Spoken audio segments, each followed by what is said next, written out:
came up with Theo. So, I think kind of a little spot on that case. Theo's now so Canadian. I have, dude. If he's Canadian, I gotta go. No, it's no. Yeah, those damn Canadians, eh? Are you Canadian? Sean is Canadian. I'm sorry, Yes. dude. I'm sorry that you're Canadian, though. To clarify, not You know what? Me too. It's fine. It's fine. It's fine. It's fine. If you could just come invade us, and get it over with. How many wars has your country won? We're actually pretty good at war. But any notable ones? Yeah, Did they burn down World White War House? II.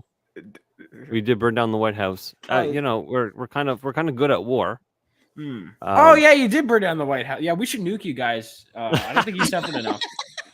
Be like, hey, we're a little late to the party, but you did do this in 1812, 1814? Yeah, 1812. Yeah. Most of our population is right on the border.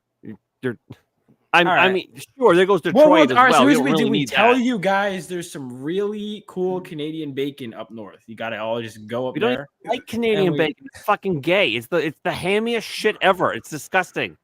See, that just shows, I think the overall point I'm making is, I don't know that much about Canada. And I couldn't have guessed. Their money is plastic, Vaughn. And more importantly, I don't think I care. Yeah, it's reasonable. Vaughn, weren't you just in the middle of telling a story and you were going to say you had some insights for my show? The video, but then I didn't realize. Yeah, okay. Too long. Which video do you want to do? Let's just because I could pull up my example, but I just thought it would derail the conversation further than I already did with the Canadian tirade. Yeah, well, okay. You know what? Actually, you know what? I'm feeling. If you want, I want to gamble. Let's do it. I want to hear. Vaughn Coleman's example. I'm gambling. All right. You know what? Actually, I could pull up an image to support the argument. Do you remember the fucking retard that shot the healthcare CEO? Yes. All right. So I was talking, and the girls were in person. They'd be like, but he came from a rich background. He must have some valid points or whatever. And every girl would say this, and the guys would kind of go along with it. And this really. And people would say that I'm devaluing the conversation by bringing up what I think is the most obvious thing. And I've considered going on a rant about it. And I'm like, fuck it. This is the good time. And then I'll do it again. To the point where I could do a whole bit on it. If that guy, because you know how that shirt, as soon as he shot the CEO, that picture went viral where he's muscular and he's outside, right? Sure. Yeah. If he was 400 pounds, would we be having any of the conversations we did about the healthcare system and this is the problem. Women are horny and they are just as shallow as men, but they have to make it seem like it's an intellectual thing. Well, really, this is a conversation we have to have about society. No, you just want to fuck the guy that shot the CEO because you have bad taste in men and you can't have accountability for that. So now all of us men have to humor your fucking retarded delusions because your pussy got wet because a horrible piece of shit shot this guy. Fuck you. Well, and then they have to go, well, you know what? Well, it's leading us to a good conversation. And women do this all the time. They'll do that. They'll have a retarded point, but then there's a good point within that mountainous shit. And they go, see, well, now we're having a conversation. Fuck you. Fuck you. I'm done. I don't want to hear this shit because you know what happens? You know how there's all those pictures of that of a hot chick with a mugshot and men go still would, but we're acknowledging that we're retarded for doing that. Women look at the mugshot and they'll go, well, it's a problem with our system and we need to fix that. We need to have a larger conversation about the issue at hand. Men don't do that. We'll be like, yeah, that girl's horrible. Still would. But we acknowledge that it is a dumb decision. Women don't do that.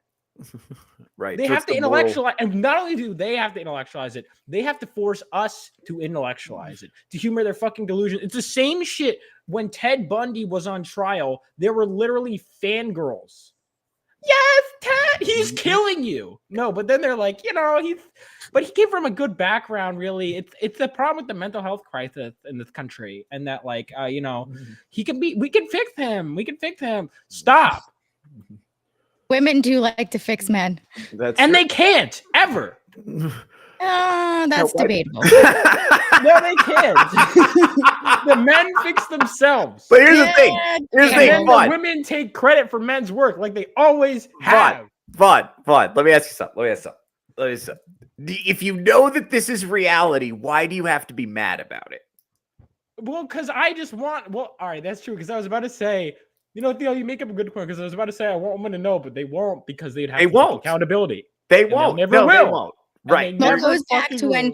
when 50 Shades of Grey come out. If that again was a 400-pound man in a trailer, he would go to jail. Right. Yeah. Right. And it's Yeah. and by the way, here's the thing. That was brave. Fuck This is you. just, but this is what always my point. This is just how they are. So it's like, how are you gonna? I guess the problem is respond I to still have hope and then I have to keep getting it ripped away. I think there's a few Right. more shreds in me that need to get ripped out. That's Before I right. become, That's But you right. have to become think broken for the woman to find well, you. to fix you. I've been there. Yes. Oh, no, they won't fix me. Then no. This is the problem. Is Okay. the woman, men, no one can fix you. They can help you fix yourself, but no one can fix you. And then, but yeah, no, first of all, some men can't, you can argue, okay, let's say some men can be fixed. Okay, fine. Some women can be fixed. Okay, fine. But they have to want to fix themselves. Mhm. And you know who's not going to fucking fix himself? Fucking Luigi.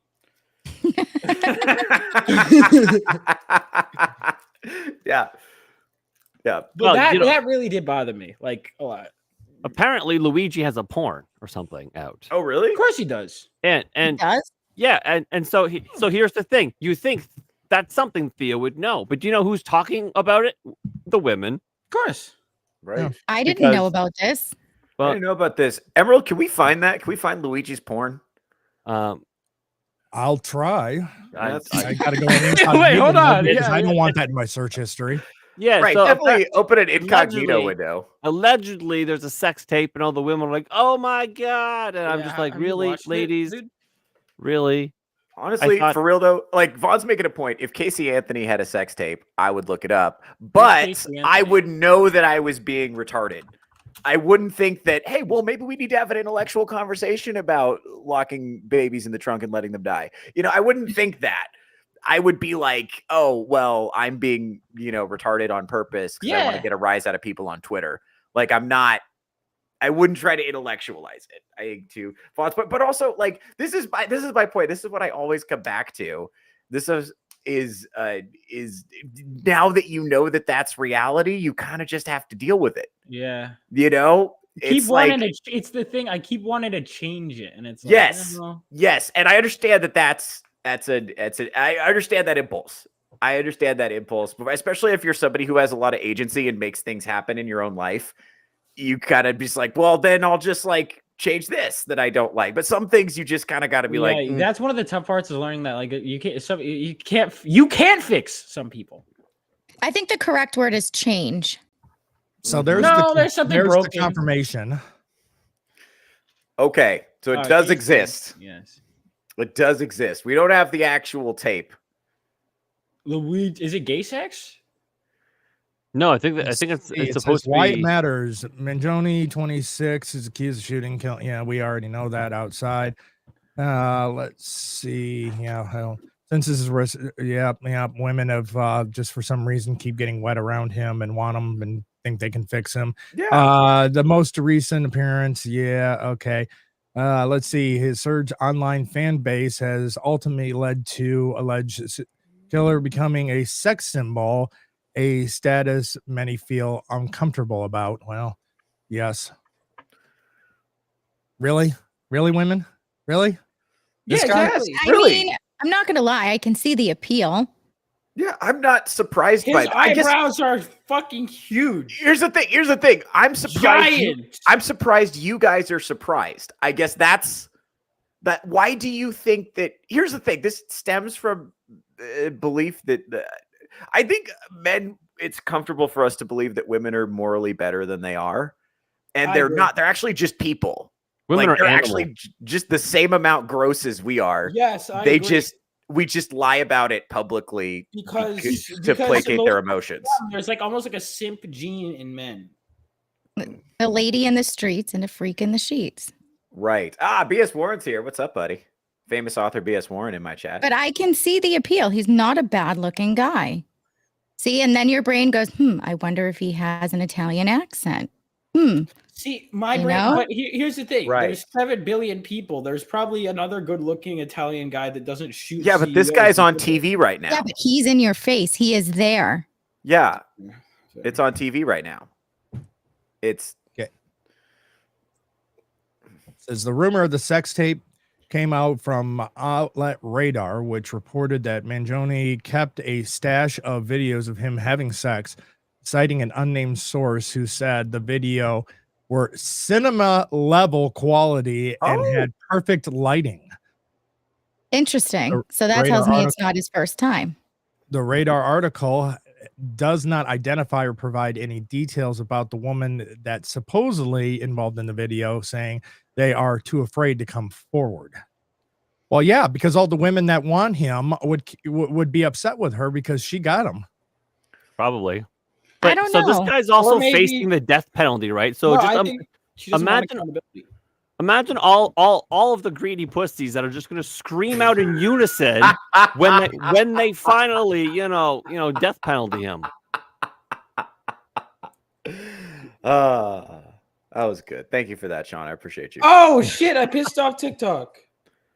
You did? Doing what? Dude, someone called me a Nazi because I said Johnny Storm should be should still be like a womanizer in the Fantastic Four. No, really? And they called you a Nazi for that? Yeah. Nice. Now they're hitting in here. Radar typically publishes pop culture, celebrity, and entertainment stories. Media bias fact checks describes them as a questionable source.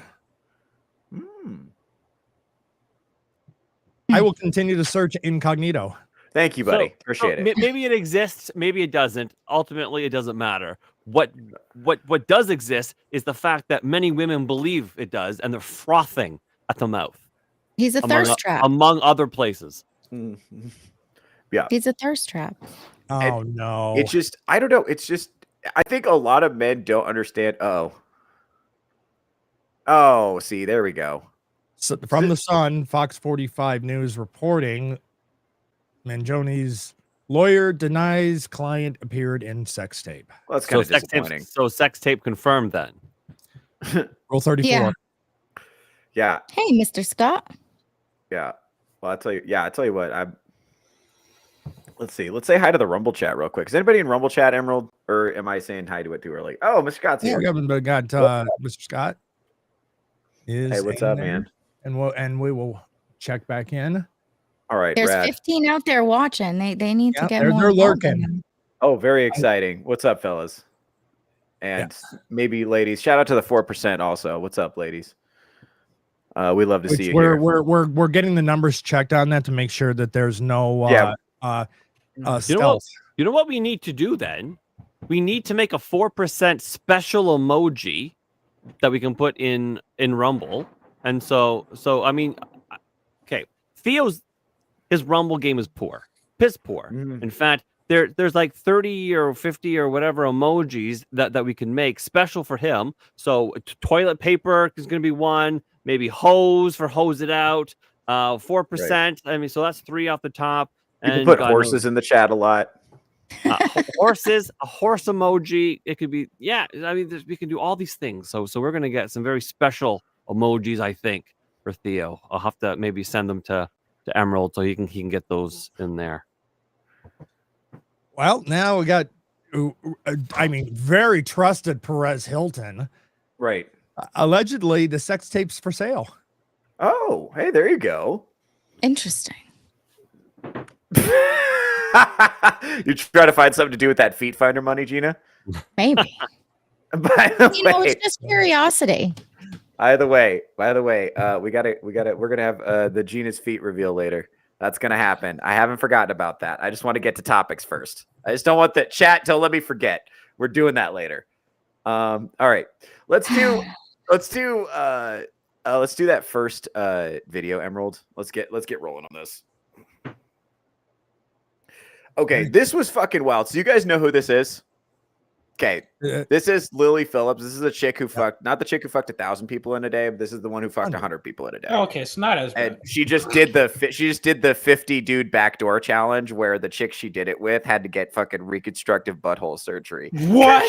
Yeah, for Sean real. covered that one. That's real. So this girl is ran through. And guess what? Vaughn, she's single. There's still hope for you, buddy. She's. All I right. thought she was pregnant. No, that was a lie for publicity.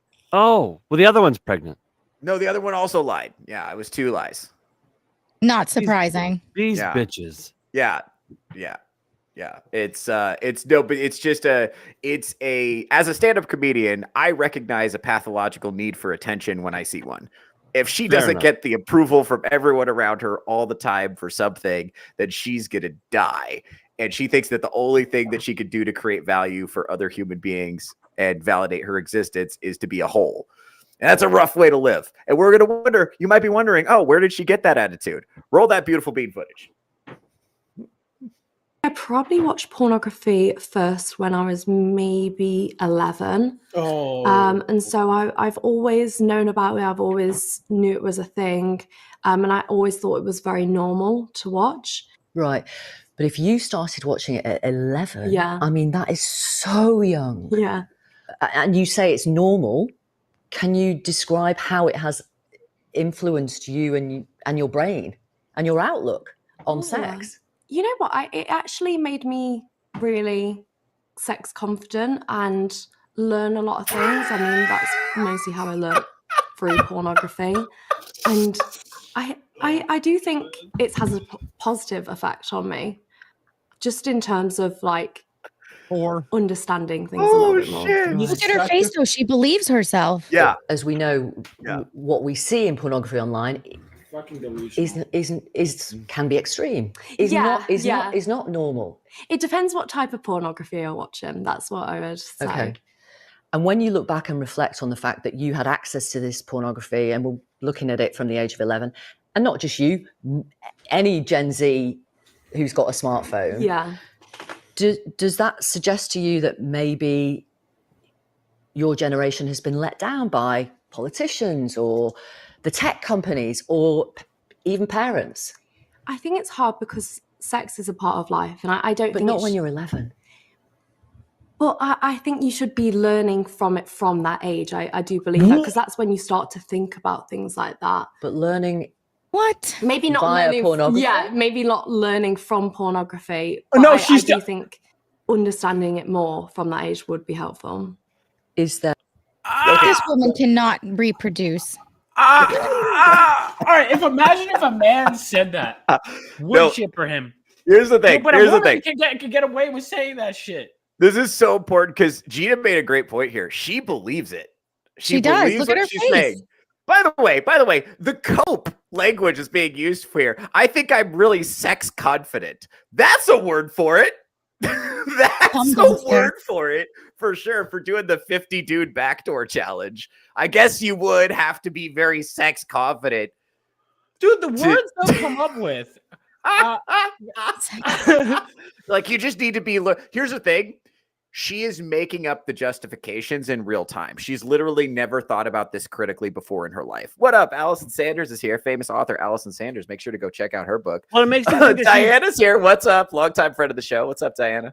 it makes you think she was groomed. If she's like starting to watch pornography at 11 Yeah, or whatever, yeah. she was literally groomed into this life. Hold on. Let's Well, see who's. Let me be a devil's advocate here. Way would back be? in my day, there were VCRs, right? Okay. Sometimes there's parents still would leave VCRs it in now. the VCR by mistake, and you'd turn the TV on, and boom, there it is. So it may not have been an intentional thing. It could have been an accidental thing. Well, We okay. don't know.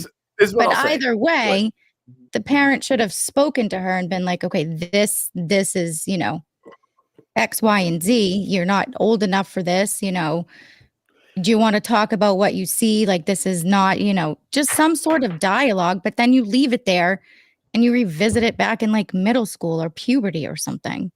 Yeah. Well, yeah. Well, it also, there's an epidemic of like absentee parenting paired with this idea that you really can't parent a kid who's got their own smartphone. Like, my niece recently saw some horrifying online videos. She's 12 and another 12-year-old showed it to her. And then she was like, wait, hold on. That's not even a good one. And then found another one and showed it to her. Just difference in parenting styles. Like, that's my buddy's daughter. He's been a very involved father from the time she was very young. He's always like checking up with her. They have a really good relationship. Other girl, not as tight with her dad. Right. And so there's like, you can't really like, even if like my buddy who's like really like locked in with the parenting, you got this other girl, you know, that's kind of like running around wild. She doesn't have that. You can't protect from everything, right? The exposure, porn is so ubiquitous now that you almost like 11 is a pretty common age of first exposure at this point. Like that's pretty, you know, that's pretty typical. And that's scary. Yeah, well, it's really, and it's what, here's the thing. And it's not like what you're talking about. Like I like a lot of kids, you know, with a birth year in the 90s, I had to beat off to the Sears catalog. Like I didn't get my first, I remember the first time I watched porn on my phone and it wasn't a pain in the ass. I was probably like 22 and I was like, oh, this is much better. Now I don't have to carry my laptop everywhere. I don't have to like clear my throat and take my laptop to the bathroom in front of my roommates anymore. This is very convenient. Okay. But that was a game changer, right? Because now it's in my pocket. I don't have to block out time for it. It's with me all the time, everywhere. And that fucked me up. It took me a long time to quit, right? But now you got to say, these young kids that are getting phones at 11, they have access to the same internet. And they're fucking, I don't know if you remember being 12 years old, but that's like a different level of horny. And horny is novel, right? It's a brand new thing that's like punching you in the head all the time, right? And you got Vaughn knows what I'm talking about. 11 and 12, really? Yeah, dude. This is like fucking male puberty's a motherfucker. To me, it wasn't like 11 or 12. It was more like... Probably 13, 14 is when it really hit. I would say like started. For me, it was grade 6. Around grade 6 for me. Yeah, it was around grade 6. All of a sudden, Lindsay looked different, and I didn't know. Yeah, all of a sudden, you know what it was? There was this one time where there was this girl who had like boobs, and then I was like, oh, you know, and it's like one girl. This is award-winning storyteller Vaughn Coleman, everybody. No, but it's like, you know, it's like that's that's literally what it is with men. It's just you literally see a girl with like a slight bump under her chest and the world changes. And it's so dumb because that's literally just what it, and then you intellectualize just like women. Men, remember that one time the first girl in the class would have tits, and suddenly everything she said was super smart. It was super good. It was super. She had real. Oh my god, we actually have a lot in common if you think about it. You know, like have you seen the South Park episode where the first girl in the class gets boobs, and suddenly every time she answers, she'd be like, "What's 2 + 2? 4?" And they'll be like, "Wow." She's really smart. And it's just us intellectualizing shit. The difference is women don't grow past that. Men eventually settle down and realize, no, I was being a retard. I just liked her tits. Women continue to say there's an intellectual reason for why I like this guy. Even if he just shot a healthcare CEO, he has a six-pack that really... This is what I mean. They go back to it. Well, really, that guy who's in fucking prison for a crime, it's really a problem with our mental health crisis or whatever gay issue of the week it is. It could have just be that you're horny. But men grow past that and go, we're still retarded. We're going to fuck her still because we're stupid. But we acknowledge that we're retarded for doing so. That's the difference. Mm-hmm. And it goes all the way back to that one time in 6th grade. Right. Well, yeah.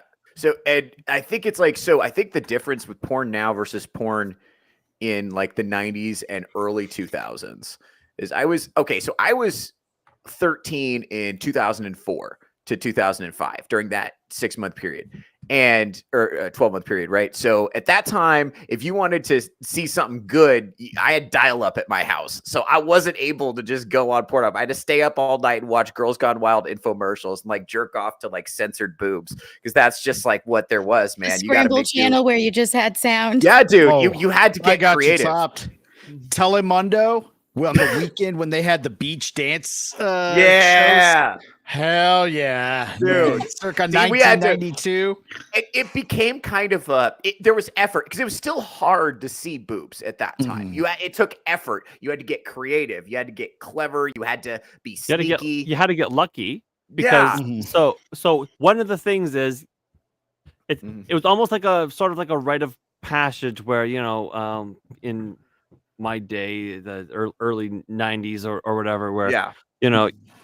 we would see pornography, but it would be you and your buddies hanging out in the woods, fucking around, building a fort, building like Yeah. booby traps or whatever. And all of a sudden you come across a shredded Playboy and you're like, and you hold it up, Right. as if it was some artifact of Jesus. And it's like, Yes. "Oh," and then you're like, look at these boobs. And Dude, then you're like, oh my God, we gotta put this somewhere safe so See- we can come back tomorrow and look at these boobs. But that shit was never in our pocket. So it was like you had to find it. You know what? Now that my memory goes back, I think I was 12 when I was at my neighbor's house when we found her brother's porno stash under his waterbed. Waterbeds, yeah, am I Yeah. right? See, that's a wild concept to me because I was Right. born in '99. So like I when was in first- 7th grade. I was in 6th grade in 2011 and 2012. Sure. So, I graduated high school in 2002. yeah. So I was like, I guess it was always the internet age. But 11 to discover porn. Well, it's not even that. It's too young. That's too young. You just But can't even- process it. What I'm saying is you go through your entire developmental period watching hardcore porn. So that has a tremendous influence on how you think about sex because it's your whole concept of it. There's never a moment of like curiosity or mystery or whatever. It's just like, fucking, and it's Yeah, everything that's on Pornhub. Or wherever else. They got it right there. The darkest of the dark. Theo went man, and straight to Pornhub. There are other ones. X-Hamster. Oh, that's like saying there's other sites besides YouTube. no one that's what I gives was a gonna say. shit. You know what They we're got like talking 90% of the market Right. share. I'm pretty sure your Rumble audience cares, bud. You're right. But Rumble, I mean, put your I favorite still- I porn still sites need in the to chat. do Wait, Rumble. don't do that, actually. I don't want to get banned on YouTube. If you're on Yeah, don't. Rumble, throw out some of your favorite sites. Everybody on YouTube, sorry, this is a family show. My point is, like, this age of first exposure problem is fucking huge, and obviously it's gross. And Lily Phillips is like, oh yeah, like, and what's crazy is she's being asked this by the interviewer. Oh, when did you start watching porn? Oh, how do you think that affected you? And Lily Phillips, who's never thought about this critically in her life, is now for the first time in real time being asked to justify her worldview and her behavior. And you can tell by what she's saying, she's never thought about it critically ever. Never once. She's never wondered, I wonder if the way I'm living is like counterproductive and self-destructive in some way. This is actually the first time someone's had the courage to sit her down and ask her. And I guess to me, she's clearly got this. This is like me being a giant pussy and a white knight for no reason. But I'm also like kind of seeing her as someone who clearly has no one around her who cares about her at all, because this can't be the first time. Like, clearly no one is asking her, hey, do you think it's a good idea to do the 50-man backdoor challenge? They're just like riding the money train, Dude, this stupid fucking bitch. I swear to God. Like, honestly, I fucking hate her. Not only that, hang on, you know what I want to do? Like, I would love to sit there, because one of the things that I think is really telling is when you have someone like that, like Gina, your face when you said she genuinely believes it, because normally I'd say it's coke or whatever. Like, sitting a delusional person down, asking them perfectly rational questions, and just watching them just explain themselves is just, it's so telling. Like, it's so, like, she is so fucking stupid. First of all, fuck you for contributing to the dumb blonde stereotype. This stupid bitch. Like, now we all have to suffer because of you. Also, I mean, I just like, she generally just makes me fucking really angry. She generally believes it though, and it's not Which like is- somebody told her to say it, because you would see her Right. trying to recall it. This is something that she has grown up thinking. Yeah. And that's the big question is she just, this could be both, but is she just Right. generally a bad and disgusting person, or is she a product of cultural environment? You can be Sounds both. cultural. Yeah, good Right. question. It could be, I think it's a both and. I think if you have a pathological need for attention and then you get with this super sexualized culture where if you act out sexually, people will tell you how great you are all the time, then it's a bad combination to get somebody emotionally immature, pathological need for attention, plus sex work. Bad combination. So this is my screen here. I plan on sometime soon covering this story, although I've covered it in our news hangout shows. I'm going to have sex with 1,000 men before I marry my faithful fiance, but he can't touch other women. So Lily Phillips isn't the worst one. Bonnie Blue, she very well she very well may be, but this Australian bird, Annie Knight. Broke Vaughn. Oh my god!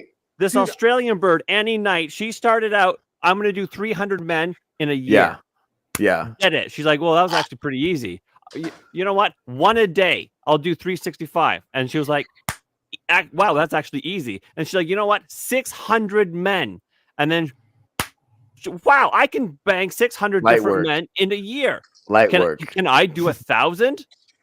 Light work. And then, so now she's doing 1,000. And then this guy was, apparently this long time on again, off again guy was like, listen, I love you so much.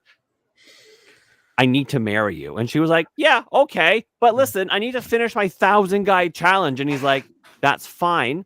You finish your 1,000 guy challenge. It's just work. It's like, it's the same as if you were in IT. And so he travels to these places with her. She fucks men all day long. And then he hangs out with her at night. Gross. This is what I'm kind of okay. Emerald, this brings us into our next topic. Sorry, Iron, you finish, and then Emerald, can you get make whores homeless again? Ready? I want to strangle him. I want to do what he is. The damage he is doing to men. He looks like Brad from the football team. But I'm gonna be real. I hate him more. I do too. I hate him more. I do too. I want to fucking beat the living shit out of this guy. All right. Such a waste. What a disgusting whore. All right, move her to the side. All right, can we keep this woman's like asshole off my fucking screen because we're on YouTube, please? Can we just? There's no asshole. Anyways, she doesn't have the decency to hide her labia, but I would like to. Thanks. Okay, this brings us perfectly into this topic that I want to discuss. Dude, I had a point I wanted to make on that. Yeah, last you article, play. I was so irrationally angry. I literally I was seeing red, and I literally just forgot my point. I was just pure rage hearing you read that. Okay, play Homegirl's video. Play the whole thing. Oh, I've seen this, yeah.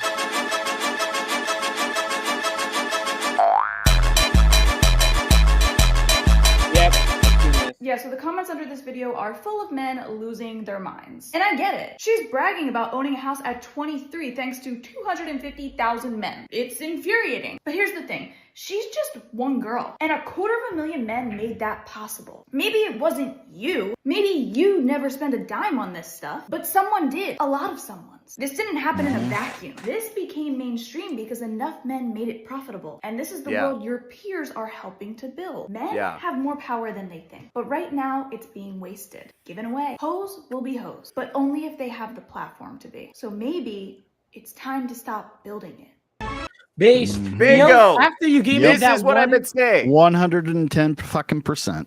Now, Theo, after you gave me that advice to stop following chicks that are just hot, I have unfollowed so many, and I stopped liking a lot because I'm like, you got to earn that Vaughn Coleman like. You know what? That's right. Yeah, I'm giving you the same treatment that I'm giving that funny meme. Not okay.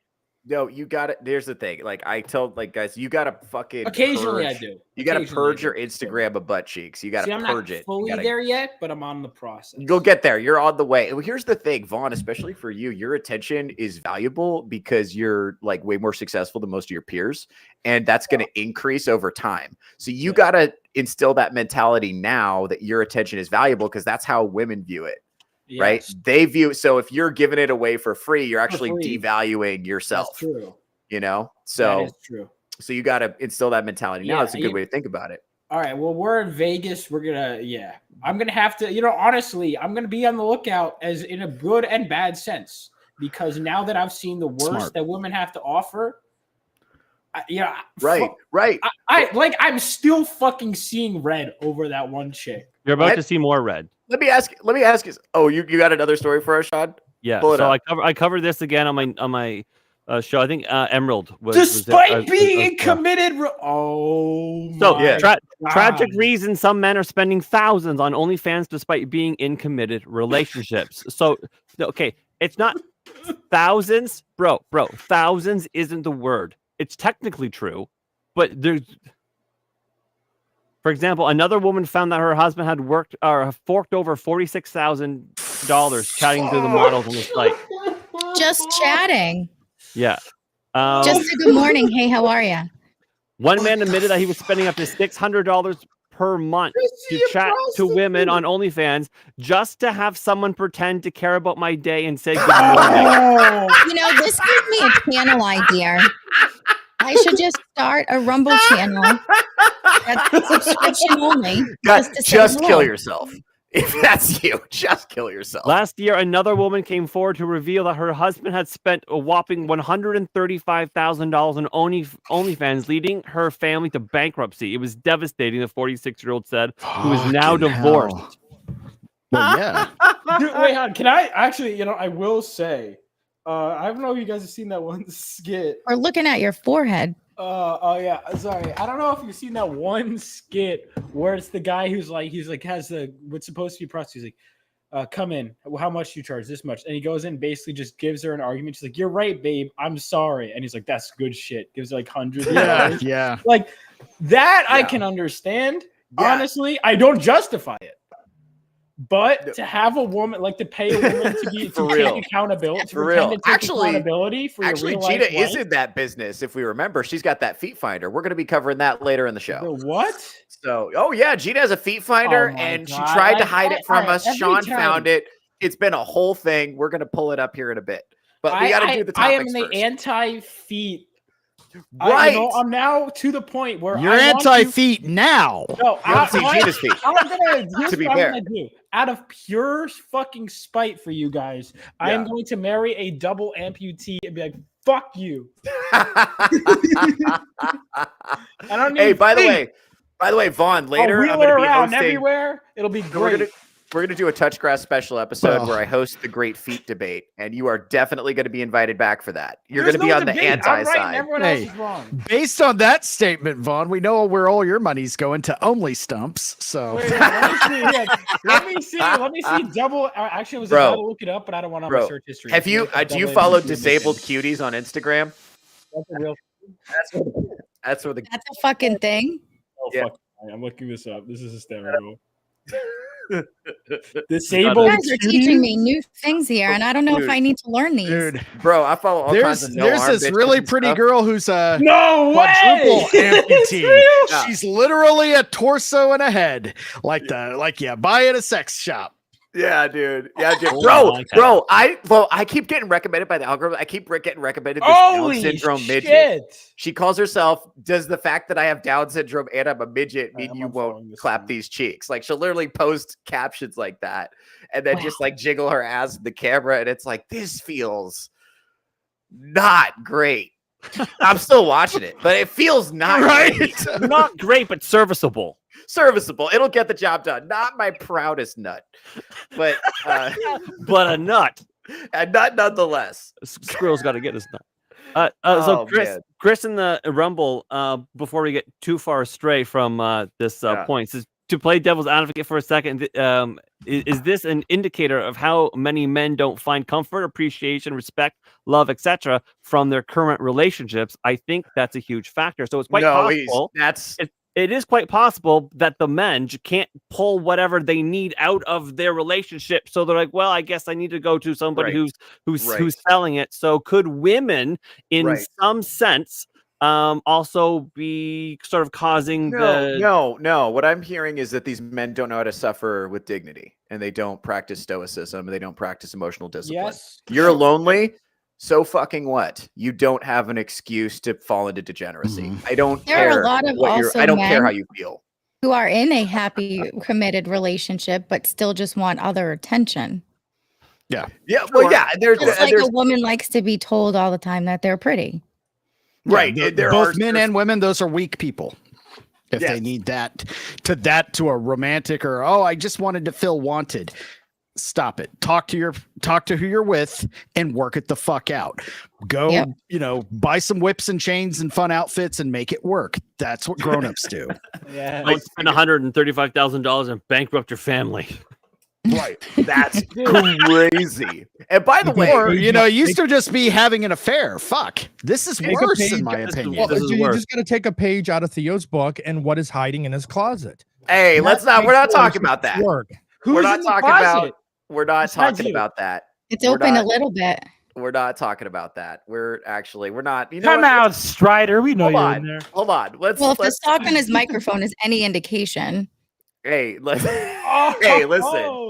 We're talking about other people and what other people are doing to spice up their sex lives, and that's the other thing too. Is like these.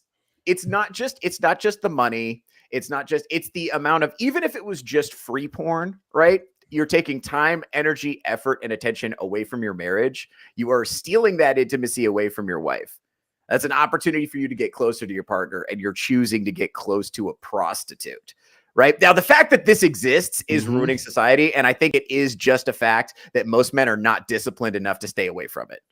That's just the reality. You have to want to discipline yourself. Like when Theo was telling me that stuff, the reason I was like, yeah, you know what? I should stop following a lot of these hot chicks and liking their shit. Now, you know what it does? It makes me go, you have to recognize that there's a problem. So I don't think that there's like a point of no return. Like this is sure. I think it's going to get worse before it gets better, but I think enough people are like, yeah, hold on. Well, yeah. And I know of a bunch of people who have like in my circle that are like, that have teenage children, like people between the ages of say like 12 to 17. And when I talk to people that age, it seems like most of them think porn is gross and that relationships are cool. Now I don't know. I haven't done a formal poll, but I think a lot of these young people are kind of looking ahead at the adult world, seeing how unhappy, because millennial women are being very clear about how unhappy they are in the dating market. They talk about it on TikTok every day, all the time. It's all we hear is how inadequate. So I think young people are looking at that and being like, here's the thing. When millennial women were coming up, they thought of the girl boss feminist who gets laid all the time. They had Sex in the City as the example. It looks really cool. It looks really fun. Now these kids coming up, they have TikTok as their example. So they see the reality of the, I can't find a man. That shit. That's what they see, right? The reality of it, So I think that is kind of causing a shift in behavior patterns. It's also you made me think of something. There is a big cultural shift, especially in young men, where think about it this way. When we were growing up in you think the 80s, 90s, and early 2000s, it was the rock stars and the sports stars, all of them that were just knocking out, another hot chick constantly on their arm, rotating door. Hey, what's up, girl? Groupies, all that shit. And now a lot of guys are looking up to the ones that are in long-term committed relationships. Like, hey, this guy's been with this person for that long. That's fucking awesome. They're rooting for that. And that didn't be the case, but there has been a shift. Literally, that shift happened in my life. Go ahead. My son is 19, almost 20. And I noticed that with a lot of his friends as well, and him included. It's crazy. I'm seeing them more pick up the Bible. It's a whole different generation. And I think that goes back to the parents level. You know what I mean? I was young when I had him. It was a week before my 21st birthday. You know what I mean? So there were trials and tribulations. I didn't know what the fuck I was doing, but slowly you learn. And thankfully he absorbed it. And I mean, same thing. I find a lot of men his age don't have social media. And if they do, it's usually just like a Snapchat and Twitch or some sort of video game app or whatever that they're on. You know what I mean? He'll have Instagram and stuff like that, but Facebook he doesn't do, Twitter he doesn't do any of that stuff. Yeah. Thank you for taking the trash out. Yeah. This is exactly this. I went through the change Aaron's talking about. I literally went through that exact change in my life. And a lot of that, had me, I kind of looked at, my parents' world. I thought, you know, marriage looked like it kind of sucked. I look at the TV, you know, there's dudes banging hot chicks and driving cool cars and keeping all their money for themselves and not spending it on children. I was like, that sounds fun to me. It's weird. I literally decided the life I wanted when I was like 13. And then over the course of 20 years, I manifested it like to the letter of what I imagined my adult life would be like. And I hated it. Oh my God. Do you know what? I never thought, I never factored in that I might get tired of banging bimbos. That never occurred to me. And then I'm just sitting there. And why like, would it? all this? Right. Because when you're 13, all you want to do is bang bimbos. That's all you want to do. And then I get there and I'm like, oh, I can't, like I literally have to grit my teeth and every second that I'm around this person because I hate them so much. And I'm just like waiting for them to leave. And I'm just like, and just like every word they speak makes me dislike them more. We have had sex 4 times, but I'm still like, just, I keep inviting her over, or she'll like call me and she's all drunk. And it's like, hey, are you going to that bar you always go to at this time at this day that I'm already drunk at? Cause I know you're going to be here. And it's like, yeah, I guess I could do that again today. Why not? And it's like that lifestyle is so disgusting and unfulfilling and like fucking bottom of the barrel and low vibrational. And I'll tell you the truth. The thing about like stuff like porn or even just scrolling through looking at hot chicks, right?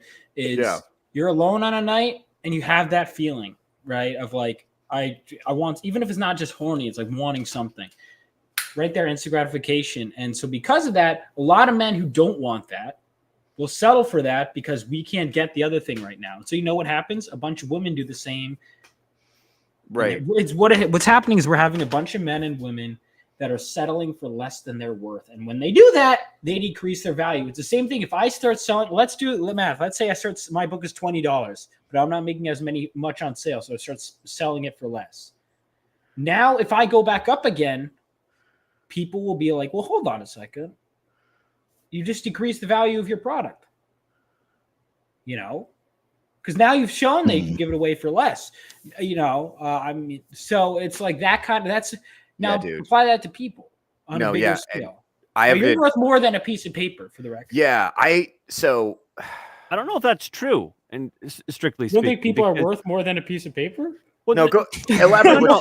Okay, so in the if you think back to, you know, what we might think as, you know, the good old days or whatever, of like the 50s or whatever. Oh yeah, a lot of people were paired up, and it wasn't always you know, 10s marrying 10s, 7s getting 7s, and 4s getting 4s, right? It was just kind of like, you know what,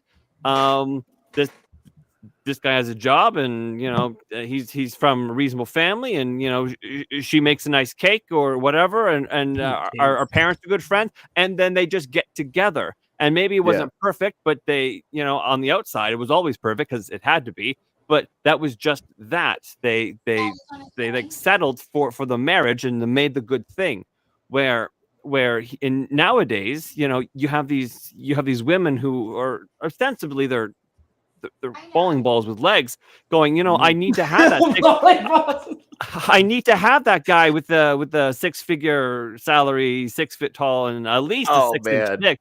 And I know what I'm worth. I am the table. I will not settle. Sure, I will fuck everybody. Yes, lowering their value, but they still put out this is what I'm worth, and I will not settle. And so if both sides are doing that, and I don't know if men are so much doing that, but women certainly are. They certainly are. Yeah. Then they, you know, there's always that mismatch. Where back in the days, it was just like, hey, you know, let's have a family and be married forever. And they're like, yes, let's do it. And so the kids now, I think they look back and go, well, why can't we just do that? Well, it's because you think you're the fucking table. That's why. Yeah, I'm so glad you brought that up, Shaw. Everyone, will you bring up the video that we have queued up that Sean just introduced perfectly? Because there's no way I could do a better intro for this video than you just did. There's no way. Let's play it. Oh my God. These are the requirements that you need to have in order to date me, a single mom of 3 kids. Number one is that you need to be making at least 130K a year. Reasonable. And you need to have at least 2 side hustles. If you cannot make 130K or more, then you are out of my fucking league. How do you expect to give me money for my kids if you only make 50K a year? Second is I don't date men that are younger than me because for obvious reasons. So if you are 26 and over, then you qualify. 26 to 35 is the age limit. Okay, I feel like 35 is pushing it because they look old as fuck already. So I'm 26, I'm a baby, so yeah. You have to have at least 3 cars under your name. Your second car has to have 8 seats because I have 3 kids. So I want them to be comfortable whenever we go with you on a trip or something. You want me to come with you, I'm gonna bring my kids, and you need to have enough space for my kids. So that's why I require you to have an SUV and a vehicle of your own if you're gonna be dating me. Another requirement is that you have to have a property under your name, and you have to be looking into getting your second property. Have to get a home that has 6 rooms because each of my kids have to be in their own room. So you have to be considerate. Purchase a house that has 6 rooms because that's only common sense. Like, and if you cannot meet those requirements, then you're not the fucking one. The last requirement is that it has to be pink. If it's not pink, no. Pink and brown go together. Pink and brown, like what? Duvalin, you know? Now imagine a guy had all those things and wanted to date her, but he did not have the pink. But he was penis. overweight. Yeah, imagine that. Right. That's what she's not saying is he also has to be hot. She didn't mention that. The guy she's describing, she is not in that guy's league at all. Yeah. No, but a couple of those guys might have like nails like Lady Deathstrike. Well, okay, nails, so bro. I used to when I was in San Diego, I used to bang this girl. There's a lot of girls like this in San Diego. They're like washed out models. So like when I picked her up, she was buying coke. I didn't know that at the time, but I picked her up. She says, "You don't mind, do you?" Spreads it out on her iPhone, does a line in my car, then looks at me and immediately asks me my sexual orientation. That was how I met her. That was our first conversation. And she got into that because like, you know, fucking rich guys would invite her over to their house to do coke when their wives are out of town. And they just get used to hanging out at like $1 billion people's house. There it is. Yeah. Have you seen this? Yes. Have you seen this? Yes. Do we want to do hers real quick? Yes. Let's do it. Yeah, Let's do the single moms of 3s. Let's run it through the female delusion calculator. Okay, I love that we're doing this today because you got to be under 35, but over 26. So 27 to 34.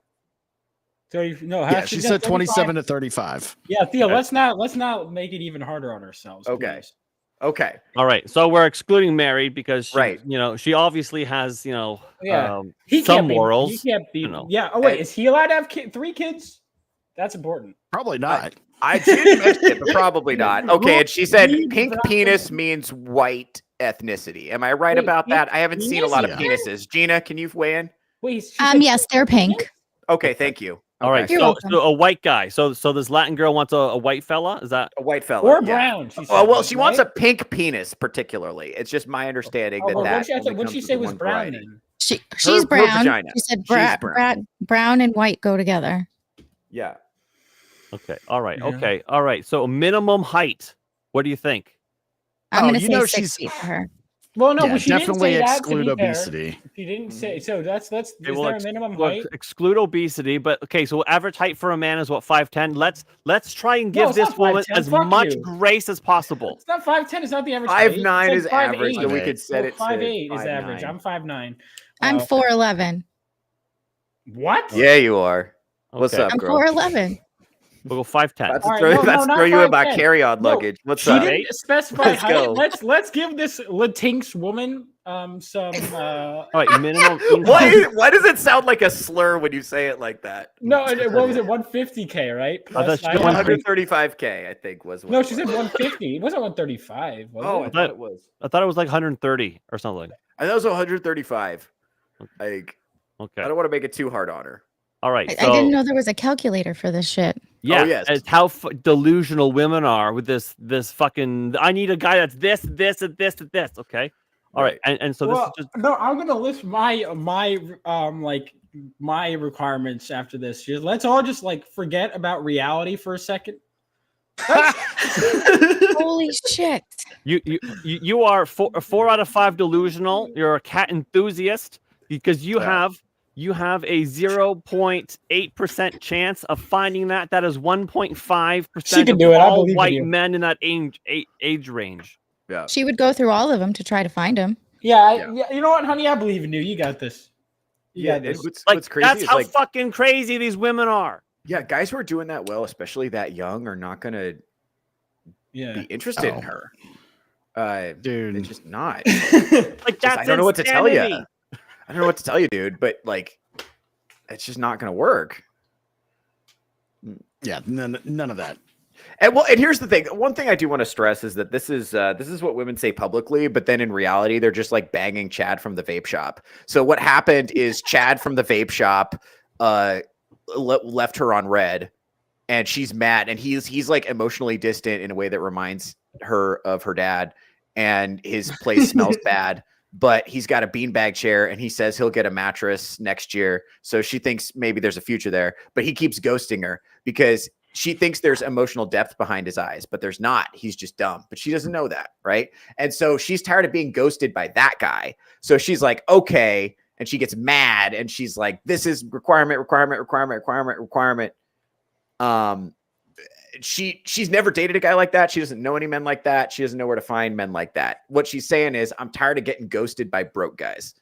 And in reality, what's funny, let's say by some miracle, she actually finds the guy that fits all of those requirements. Yeah. If Chad sends her a text late at night, she's gonna, fuck around on him on this guy for the beanbag chair. Yes. This is dual mating strategy. This is colloquially called alpha fucks and beta bucks, which is like there's like hot guys and there's provider guys, and a woman who's ultimately winning has both. You see a lot of this, like Twilight runs this way. There's the more beta guy and the more like edgy guy. Twilight, this is the ultimate female fantasy. Like, have you seen that show Sex Life on Netflix? This woman's happily married to this hot guy, and then this rock star guy she used to bang with a giant hog. It's literally like my forearm length, like my forearm holding an orange. Imagine that's the dude's cock. And they show the whole thing. It's crazy. Anyway, so that guy comes back into her life, and then she starts fucking like both of them basically. And that's the woman who's fucking winning sexually, basically, from an evolutionary perspective, right? So,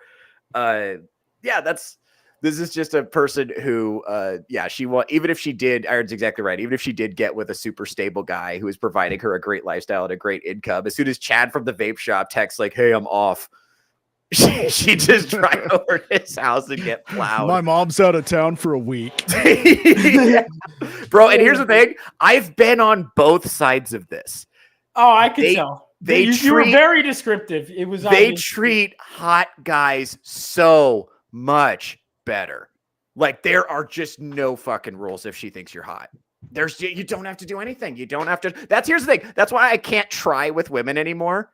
Because I know if I have to do effort, she's already let some guy clap with no effort. So if I have to do anything, I'm just not that dude for her. And that sucks to know. That like, it's hard. What I'm saying is like knowing stuff about women is hard. Because you got to like live with that knowledge in your head.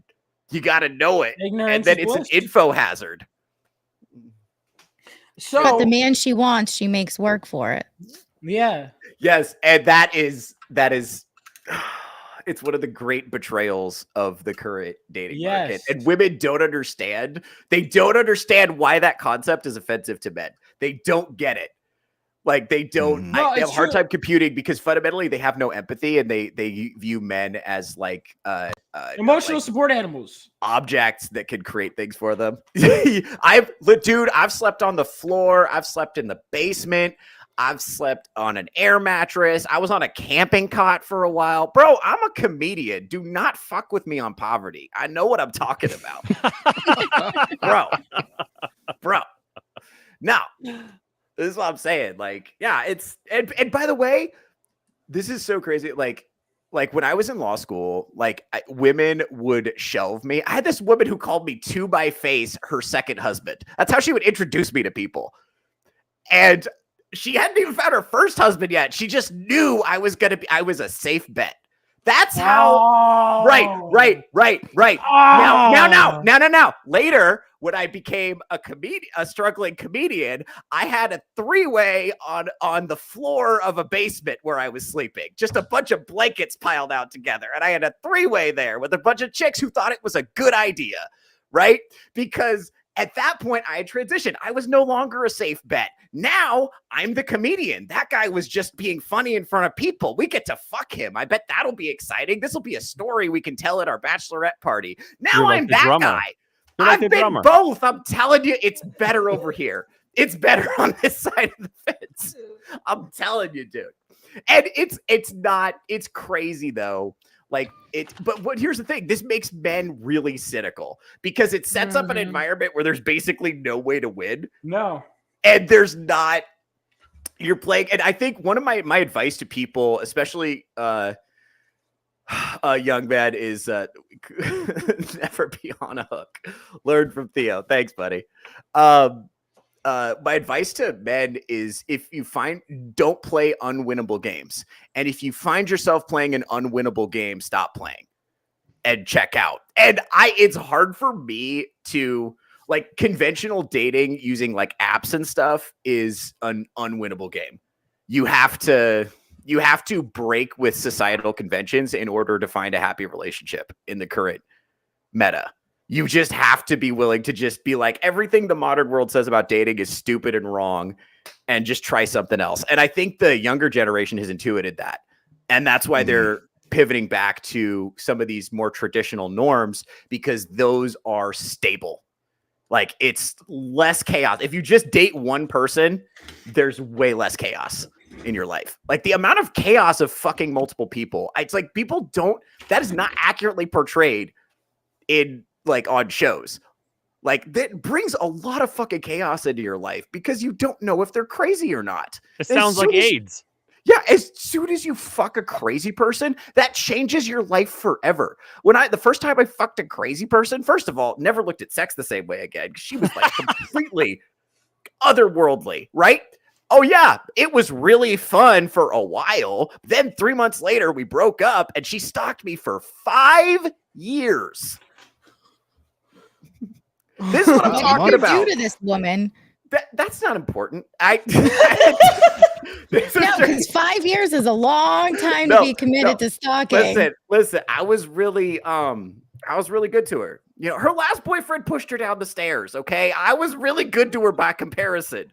By comparison? Yeah. You know what? So you pushed her down like a stepladder? No.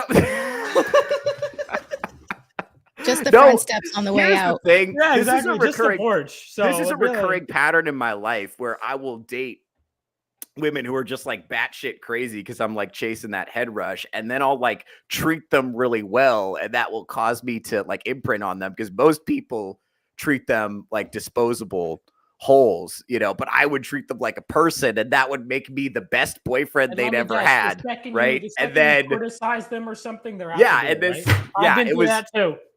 It was terrible. It was tough. It's tough. So this is a recurrent pattern in my life, is what I'm saying. But the point I'm making here is don't fuck crazy people, I guess. Actually, you know what? Date people. Be really careful who you have sex with. That's your advice. There we go. I brought it full circle. You guys saw me do that? Very well impressive. Done. So 5 years, huh? She's still in the audience, dude? That probably. Honestly, dude. Yeah, she might. She might live in Vegas still. I don't know.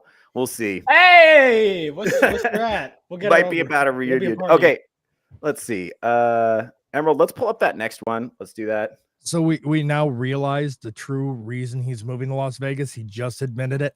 So everyone mark that down. All right, guys. Yeah, let's invite her. If I hear one dude, she's changed. I'm changing my number. No, actually, it's good that we're talking about this now because it says I am vulnerable to that. Bro, I have this story pulled up too. I have to. Okay, this headline. Fresh humiliation for teacher who had sex with boy because her husband neglected her. This because her husband Here's the thing. This is, I was having a conversation with my feminist friend the other day because I wanted to see if there was anything I could do to kind of convince her that there were things in society that were anti-male. And I talked to her for like an hour and a half and I couldn't get any traction. This was something that I saw that I thought might make a difference, because this is like flagrant bias. Like, we are like, it completely lets the woman off the hook. And then it's just like the fact that they play her husband, they're like, oh, I'm surprised they use the word boy and not student or young man, because that's normally how they refer to the children in these situations that are manipulated, seduced, and abused. I've got like 10 of these tabs pulled up like right now. Dude. Yeah, but that's the clear pussy pass. Yeah, because don't you remember when I covered one? It was the Scream Mask one, right? Where she was gangbang, but she made all the young boys wear a Scream Mask. Mm-hmm. Well, the only reason why she did it, and it wasn't her fault, is because she lost weight, right? It's always I had to do it. It wasn't my fault. This is what made me do it. My husband, by working, by providing me a life, made me feel neglected. Therefore, it's his fault for doing the jobs he's supposed to do that society and me expect of him. So it's like the Kobayashi Maru. You can't win. If you're a good husband by providing and doing all that stuff, well, you're a bad husband because you're not literally doing all the attention to her. So, and if you do all the attention to her, well, you're a bad husband because you're not actually out there working. So you're damned if you do, and you're damned if you do. Oh yeah, it's like me and Theo have talked about this. Somebody who's on an up and coming, path of success that requires a lot of attention. That success got the attention of an attractive woman, who then they form a relationship, but she wants all of his attention and not him to focus on, his passion or drives and ambitions. Focus it on her. Then she starts talking to her friends. Well, I'm not attracted to him anymore because he quit what he was doing to go work at a chicken plant. Yeah. Just to provide, instead of, she got with the guy because he was a stand-up comic and he was successful at it. She didn't want him going out and doing that and getting attention from other people, only give her the attention. And now he's not attractive anymore. And she's going to go find another one. Women want that blue collar life without dating that blue collar man. Yep. Or they want a rock star, but they don't want the rock star to live the rock star life, or show, realize that to be a rock star, you have to be musically talented. You have to, work. You have to know. Yeah, I could never date a man in the military. I could never do is that. so fucked up. Dude, I got to talk about this. So, say about this. So, what are the reasons that I say banging your fans is a stupid idea? Vaughn, you're going to want to pay attention to this. This will eventually be relevant for you. Banging your fans is a stupid idea is because they all think they're special. I didn't realize that. I thought they understood what was going on. They don't. They think they got picked. And you're the special. There's something special and magical about them other than they happened to be in front of me as I was leaving. Like, they don't. Like, literally, I'm about to leave. But what if there is something special about them? You're here. Like, he's still single. There hasn't been one. Yeah, dude. But I'm saying, what if there is a girl who has great taste in men, therefore she's a fan of Von Coleman, and therefore she's special. I can't date her because she's a fan of me, because she has good taste? No. Well, here's the thing. Here's the thing. A woman who is a groupie think about a hot woman, right? She could be a groupie anywhere. She could be a groupie for a rapper or a rock star or a comedian. And she's a groupie for a comic book creator. Her life probably isn't going super well. If she were mentally well adjusted, she wouldn't be offering to blow you because she liked Phenomenal. Well, that's flattering different. as that is. That's different. You said fan. Are we talking? That doesn't mean she's a whore. She could just like my books. Oh, well, yeah. If she just likes your books, what kind of books do you write? Comic books. I'm writing a horror short story collection. I'm the creator of Phenomenal, ladies and gentlemen. Issue 2 comes out soon. Yeah, And, go you know, buy Ron Coleman's comic book. Yeah, and Very exactly. important. So that'll get me pussy, I'm sure. It will eventually, yeah, or at least the money you make from it will get you pussy. Oh, when I have make no money, doubt that'll about be that. fun. That's Yeah. going to be a couple years. Yeah, you just need to be. Well, you just need to have a longer time horizon. You know, I know. I think you're gonna do okay. No, Anyway, I what know. are we? This is. I actually just wanted to show you guys this. This is kind of funny. This is another.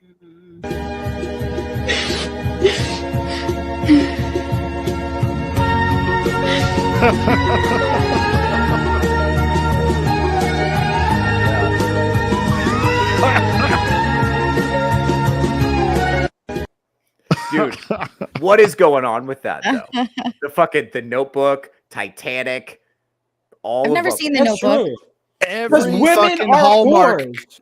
Every Yeah. Hallmark Christmas movie, Yes, think she about it. They're already has a they're boyfriend. engaged, but then to a highly successful, but more career driven and emotionally detached Wall Street guy or lawyer, this or that. They go back to their hometown, and the poor guy working on the truck that she grew up with is on the market again, and they just hit it off. She leaves the dude, but the dude completely understands. Yeah. Oh, yeah, because That's women all of can't them. take accountability or make up their minds. Holy shit, I never realized that. That's Well, Right, she's so- happier, so I'm happy for her. Going back to Wall Street. Yeah, no, I bye. feel Like, like- nah, go fuck yourself. right here, buddy. No, but yeah, it's because women can't make Yeah. up their mind or take accountability. Two things women could ever Mm-hmm. do. Which honestly could even fold them into one, because making your mind would be making accountability for making. So But- what are we gonna do about that? Are we gonna complain about it? Or are we gonna accept Well, it for complaining what about it it is? is funny. Well, hang on, you say that, Theo, but then you spend 2 hours on touched grass every Saturday complaining about it while saying I'm venting. so I'm cope I'm and seethe. Theo, you're not better than me, bitch. This is what I'm saying. Okay. This is what I'm saying. I think if you lower Bro your still hasn't accepted it and is trying to if- convince us that he's Yeah, accepted it. This is right. I'm trying to find a place of acceptance. I'm trying to just here's the thing. This is the hard part for me. The more I lower my expectations for women's behavior, the less often I'm disappointed. True. But they keep finding new ways to disappoint me. you. I know, it's They crazy. just keep inventing it, and I'm like, you just have to accept that this is where we are. That just like this is just where we are. It's really challenging, but also I do think it comes down to a pattern of whose fault is this, right? And I think it goes Men's back to as much as the women's. men who say yes all the time to everything and aren't honest about their opinions. Like the men I have no respect for are the men this who are. video is Isn't this one so fucking painful. sad? So I haven't seen this one. This is This the one one that makes my heart hurt. Oh, this I haven't was. seen this one. I hate mentioned this this one. I think disgusting just ass before bitch. we I have rolled seen it. girls do this in the wild. It's sad. The whole ahead, whole play it. station is just way too high. So, are you single or in a relationship? Not gonna answer that one. You want to get in there? Yeah. Yeah, are you single or in a relationship? I'm in a relationship. With her? Yeah.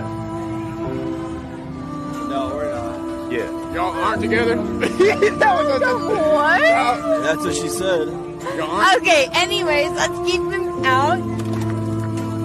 Bye bye. Yeah, this guy's gonna make you Snapchat fucking famous. Keep going, keep going.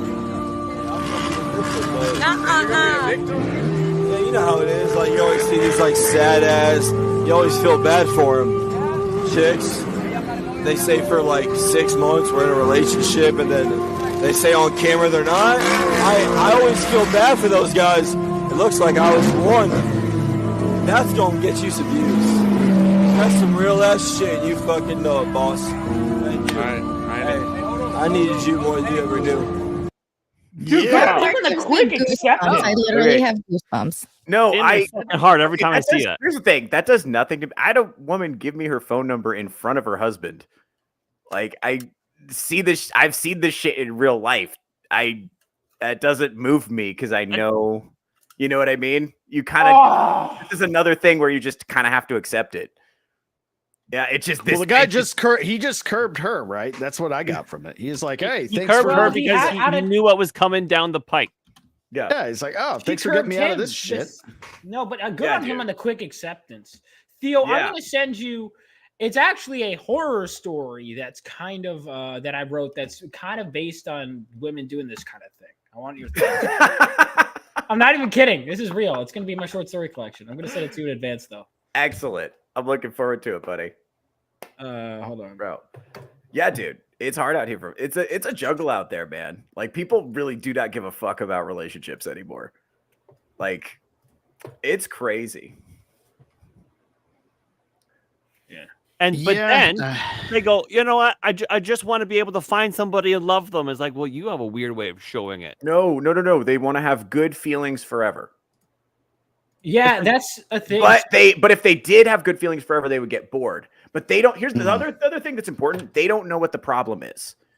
They don't know what the problem is, and they don't know what the solution is. So they think constant novelty might be the solution. And yeah, I gotta tell you, without getting specific, I had something where I was like really close to someone for a while. It wasn't even a relationship, but it was like always there. And the second I was like, the uncomfortable, time to switch gears part happens, I'm out. Kind of happens. Like that shit happens. It's rough. I think the reality is when a lot of women scroll through TikTok, Instagram, they see all those lovey-dovey couples doing shit. You know what I mean? And they have a portray of what they want their entire life to look like. And that's just not reality. Correct. I mean, that's reality sometimes. It's a fleeting reality. moment. Especially if internet simps that are always validating you. Fuck the guy I'm in a relationship with, or the guy I'm flirting with, who's offering me criticism, who's disagreeing with me. Right. I have an army of simps and that this can go brings right me back to my who thesis. are always validating me. The reason they're always validating you is because they only see one side of you that you put online. Someone who's there sees all sides of you, the good, the bad. If they're willing to stick with you through all of it, even if they criticize you sometimes, that's better. Same thing with I have people that are always saying nice things about me online. Doesn't make them my best friends. My best friends are the ones that are real with me, the ones that will criticize me, the ones that are there through all that. And I'm sure that applies to relationships, that's the thing. Like, you have to, it's being there. It's like, the meme where it's like, if you can't be with me at my worst, you deserve me at my best. It's that kind of thing. But the thing is, if you only put your best online, you're only putting a tiny part of yourself online. Yeah, sometimes not even your real self. This is the other thing too. This is like men's online behavior is contributing to these offline problems. Like men will complain about women, and then they'll leave hard eyes under an Instagram thoughts butt pic.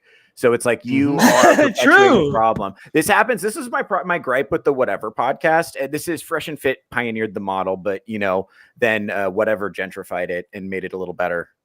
So that's the American way. So we'll call it the Whatever model, right? Where you bring on a bunch of, it's the whores say dumb things model. You bring on a bunch of whores, they say dumb things, they go viral. And then the people who are paying you super chats to call the whores will then go and subscribe to the OnlyFans of the whores, right? Yeah.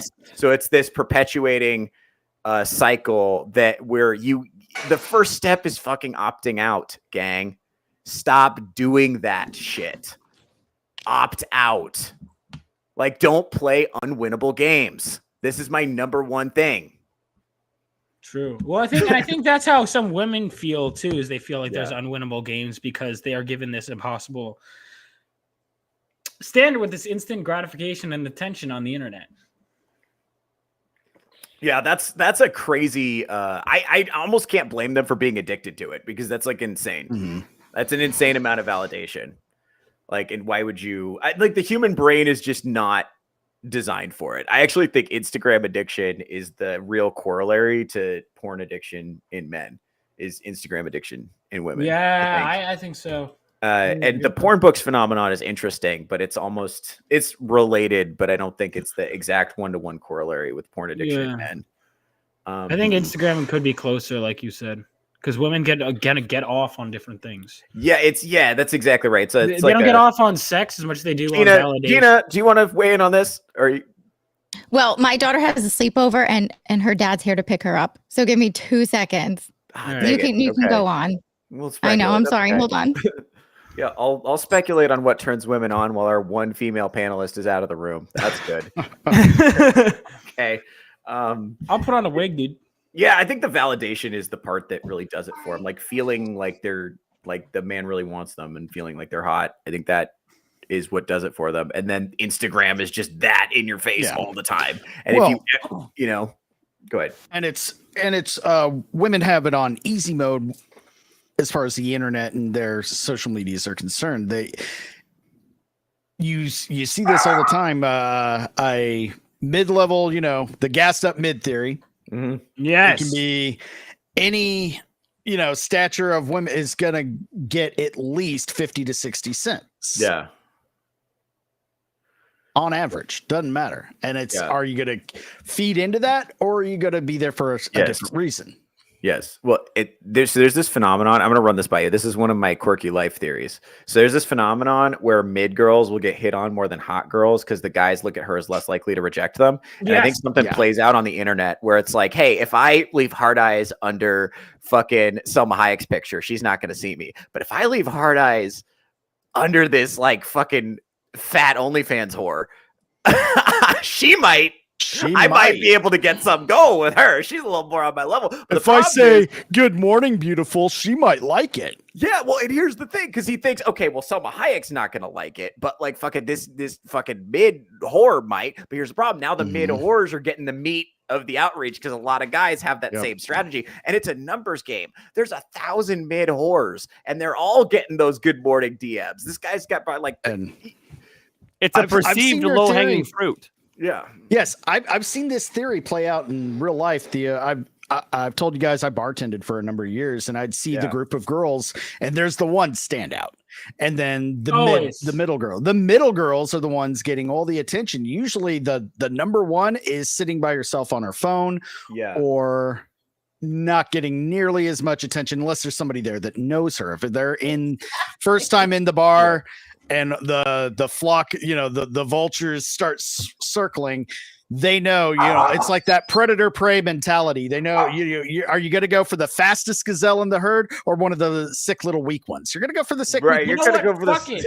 I'm going to change things up. I'm going for the straight to the hot ones. Right. Bingo. That's exactly right. That's why you see. That's what we're saying. Hot women. We got to go bar hopping. Weird looking dudes sometimes. That's what I'm saying because they're funny, dude. I will say this is what I'm saying. Iron's right. Doing comedy was the first time I ever had girls that I kind of perceived as 10s hitting on me or like giggling and being nervous to be around me. That had never happened in my life before. And I didn't know how to process it. I was like, what the fuck are you? Because it's not honestly like being cool is like completely disconnected from the concept of like if you're good at a thing, you could like you could probably pull hot women. And Vaughn, you happen to be good at a thing. So I think there's probably some hot chick out there that is going to be interested enough in that alone to date you, regardless of what else you're doing, right? As long as you're staying on your purpose. Now, that's the thing. Once you're getting your balls drained, you could get knocked off purpose. That happened to me. We've lost more great comedians to girlfriends than we have to heroin, and that's saying something. You want to know what? This has been a great conversation, which is I'm going to put a challenge out there to anyone that's on the panel or anyone that's in the audience that wants to watch and then submit it to me in DM so that we can get it on there. Is we need a little video stinger for Theo for the show. And I think this is a good one that we can actually put out there. And it would be, and the stinger needs to be things a self-described reformed man whore would say. Hey, man, I think the term's fuckboy. Thank you. Hey, I am, first of all, I am a womanizer. These distinctions matter. Second of all, there's no dignity in fuckboying. I had rules. Second of all, did you stay true to those rules?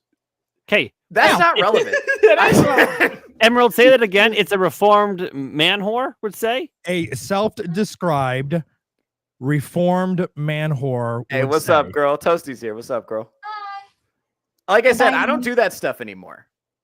Right, self-described reformed. I'm not that guy. I'm retired from. Trust me, pal. You're not that guy. No, I'm retired. I'm not that dude. I'm retired. I'm done. And I'm Yoda now. I'm helping Vaughn Coleman learn the ways of the Force so we can get him a girlfriend at some point before he's dead. Vegas. How old are you? Me? Yeah. 25. Babies. Still younger. Still older than Theo. Oh, my camera just kicked out. Uh-oh, Sean, where'd you go? Bye-bye. Man, we're losing everyone. God damn. Dude, we are all going bar hopping. Absolutely, Theo. That's gonna be fun. That's gonna be so fun. You need some sort of like hidden camera to capture all this riz that's gonna happen. Again, my riz is wildly overstated. Emerald started this crazy rumor because I talked to a waitress for 2 seconds that I have insane riz. Honestly, I mostly bang chicks who see me do comedy like that. I mean, I don't bang chicks anymore recreationally. I'm looking. Oh, for you're one reformed. He's gay now. It's just like once they've seen you do comedy. We need Sorry, go that ahead. stinger. That was exactly perfect timing for that stinger. All right, I just gotta say, listen, I asked Grok, give me a list of things a self-described reformed man whore would say. Wait. Oops. Please try again.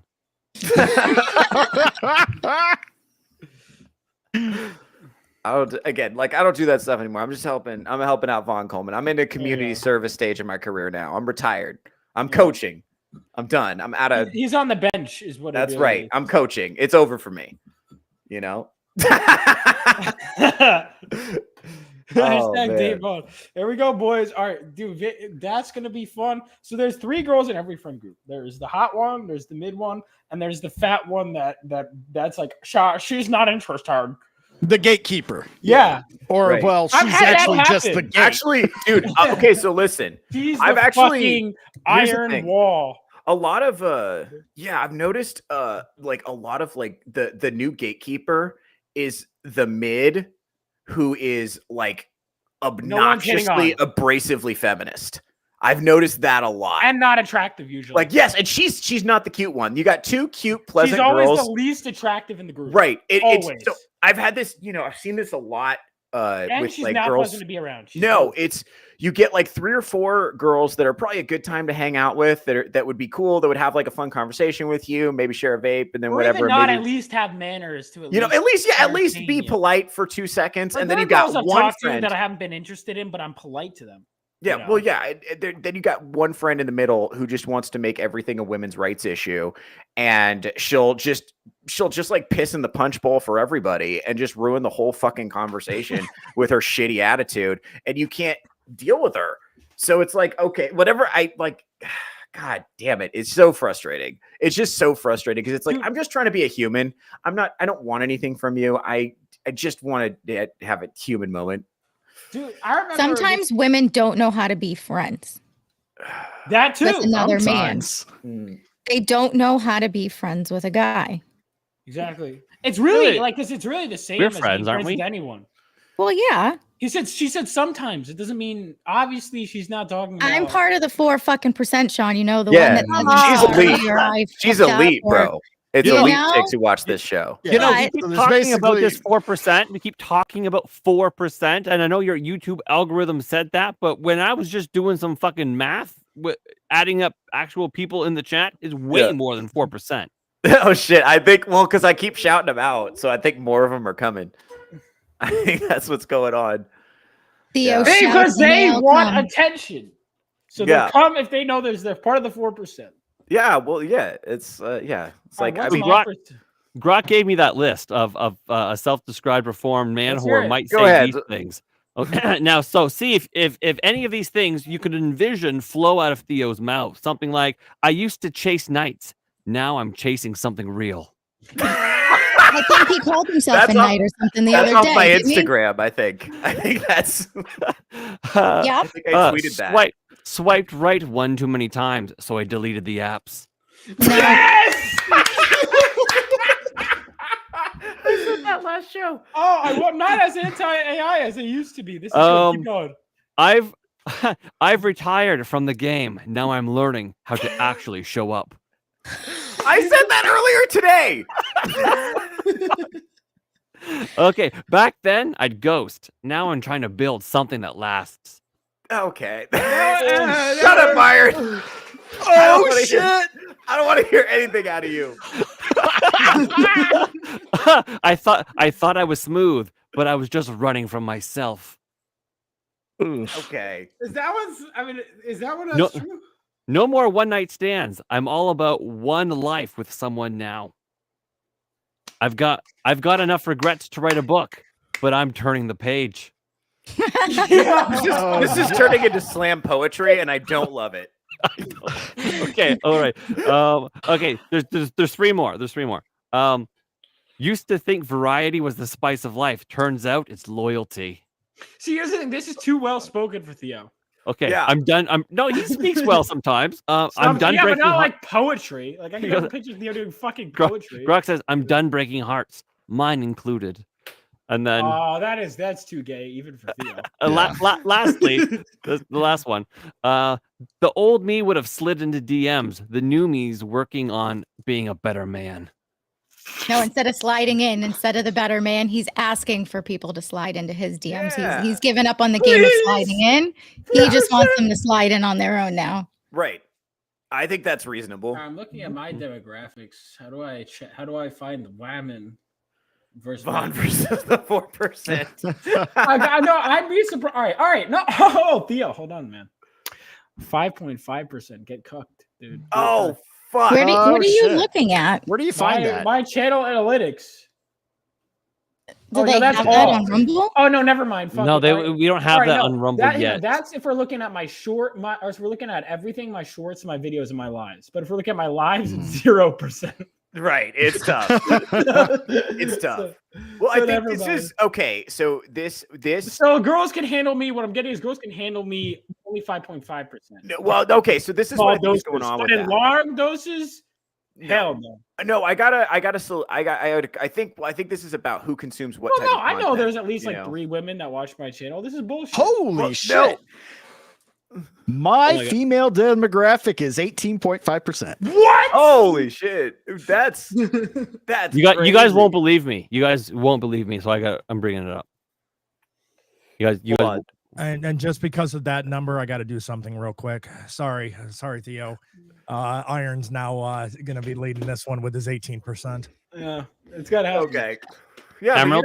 but you don't have the exclusivity. It's the exclusivity. Like Notice I only how have women my audience prefer- is bad Is bitches this one only. on That's the thing. YouTube? Oh, What? Whoa, Sean. God damn. That's new for me. It used to always be like 30%. That's I'm batting crazy. 60% now. What do you That's wait? What do you make crazy. content on? Like, 'Cause you're fucking like beauty tips. Do you think it's the dad thing? No, it's that we were crime. talking about? I do a lot of crime. I Crime. do. See, that explains do it. it. All right. Okay. he does I mean- a lot of weird shit too. Like one of his last ones, he was in a Scream mask. Yeah. Actually, that one got me so many subscribers. My channel was dying. Then I put on a Scream act, make a few jokes about raping children, and all of a sudden the women are like, "Whoa!" and fucking a bunch of subscribers. I'm like, I'm The done book with right women. here is about a masked TikToker. yeah, All right. makes a girl ride a knife. Oh fuck. Third. Oh, Thirst traps. oh god. It is so hard to like know things about women and still like them. Like, for real. I'm not trying to be a dick. It's just so hard. I'm just fuck. spitting truth here. That's baby, what that book's I know. about. Baby, It's I liked about- you when you were I know. anonymous. I'm not in denial about the reality. I just give me a second to accept That's it what that book is emotionally. about. It's about a is it? masked man on TikTok who Ah, fuck. stalks a woman who breaks into her house. Oh fuck. Oh fuck.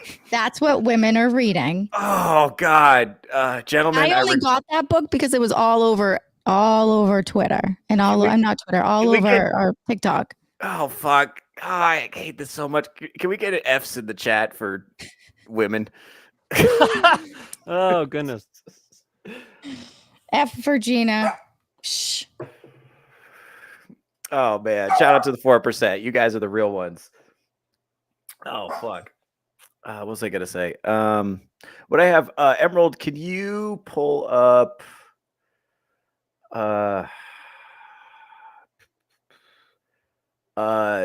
not everything needs to be shared on social media.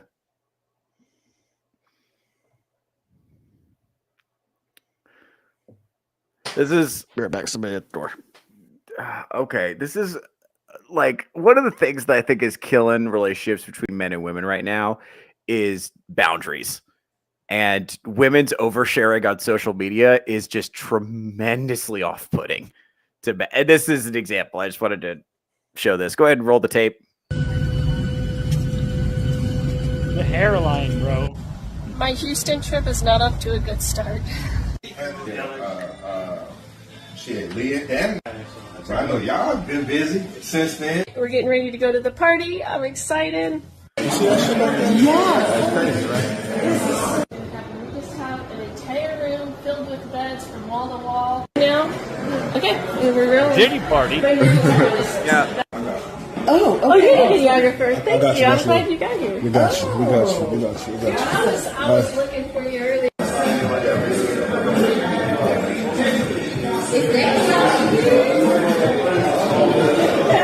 Yeah, they're having sex over there on the wall. So what was I saying? Oh yeah, we're back from the party. I had fun. Did you guys have fun? It was cool. Cool. How many did you have? Dose. Oh fuck. Oh, That was a sex party. yes, and she just shared that with everyone. Everyone got to see that. That's great.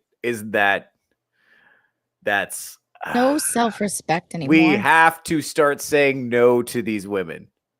If we want them to act my better, we have to God. start saying no to this. We have to start opting out. Because here's the thing: there's no consequences for this. Because these It's women like still a get spoiled dates. child. Yeah, they still get dates. They still They still get the these candy women bar. will end up married. There are no consequences. We say that there are, but there are no consequences right now being enforced here. We Make have Zero. to great say again. No. No. No. Please say no. All right. Let's see. Well, and that equation where women are in control of sex, but men are in control of relationships, sort of plays. I don't know. It's almost like a weird power vacuum, where if we stop giving them one, then they might stop giving us one, but we probably won't, and so they probably won't. Yeah. And yeah. The power of the pie. Well, it's a leverage problem right now. Someone has to start, so that's why we got to make MGTOW great again. Well, this is what I'm saying. It's a leverage problem right now because women have a lot more leverage in dating than men because of the apps. But it's skewed because actually who has the leverage is guys who are like really hot and successful. There's very few of them because those guys just go on the apps and just fuck whoever they want. Like that's actually who has a ton of leverage. And then women get stuck on their highest setting and they think I can marry a guy like that and you can't. And so then they're just, kind of in this endless horrible cycle where we're kind of reconstructing, polygamy and guys are just building harems and shit. And just everyone hates it, right? It sucks. And it's like I don't know how to pull out of the doom spiral of that. It's just like somebody's gonna have to start accepting reality at some point. I think you're right, Realify. Maybe like it's gonna take men opting out because I think all of this works on women's assumption that men want to fuck them. So if men just start like being disciplined and being like, hey, actually, I'd like to marry someone that would be a good mother to children, if that's cool. I wonder if I can get a Theo and Homath show. Yeah, I admire him tremendously. I'm a big fan of his. I don't think he's a fan of mine. I don't think he knows I exist, but I'm a big fan of his. You bring up and you make a lot of good points. And with his little animation or his little diagrams and his explanations, I bet that would be a really good fucking show. Yeah, I'm one step, I think, further down the dissemination chain than he is. Maybe. I think I might be a little bit further. I mean, a little closer to normie level. Like, I think he's a little too close. He's a little too tapped in to the secrets of the universe. He has a hard time talking to people, Well, that's why both of you together. Oh, man. That would be a lot of fun, man. That's the gear. He lives kind of by me, too. He lives somewhere in the Pacific Northwest. I don't know where, but it's Washington or Oregon. He lives somewhere up here. Cool. Yeah. I'm going to reach out to him. Hashtag man on strike. Wait, no, hold on.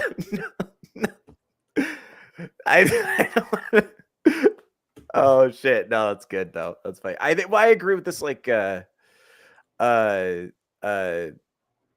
don't know, because I think the problem. Okay, so my problem with MGTOW has always been it felt like when I was younger, it felt like big MGTOW was like dudes in their 40s who'd been divorced telling guys in their 20s not to even try with women. And I was like, that feels fucked up to me. Because it's like, just because you fucked up doesn't mean the next guy's gonna. But now what's going on is you've got guys kind of all ages, even guys who probably should be out there chasing tail, who are just kind of like opting out of society because the market sucks. Yes. You know what? Fuck it. Put men on strike back on there. Men opt out better. No. I don't. Maybe You know Ben what? Ostrich. I'm We'll test, getting off test a strike, few of them out. And test I'm getting them all. out in the wild, Theo. We're going to do it. We're getting ready, boys. Yeah, dude. I think here's the thing. It also works better. This is the issue. I think what fucks guys up when they're talking to women is that they will they go into the conversation wanting an outcome. Yes. And I think if you go into the conversation with genuine curiosity about the other person, you're going to be way better off. Like if I see a woman who's hot and I'm like, I want to fuck this broad and I'm going to say whatever I have to engineer that outcome, then that's a really just a dumb fucking strategy, because women can kind of feel that that's happening, right? For one, so it's kind of off-putting. And two, you might end up fucking crazy people. You don't know just by looking at someone whether or not they're crazy. I mean, I do because I'm a trained professional, but you have no idea, Vaughn.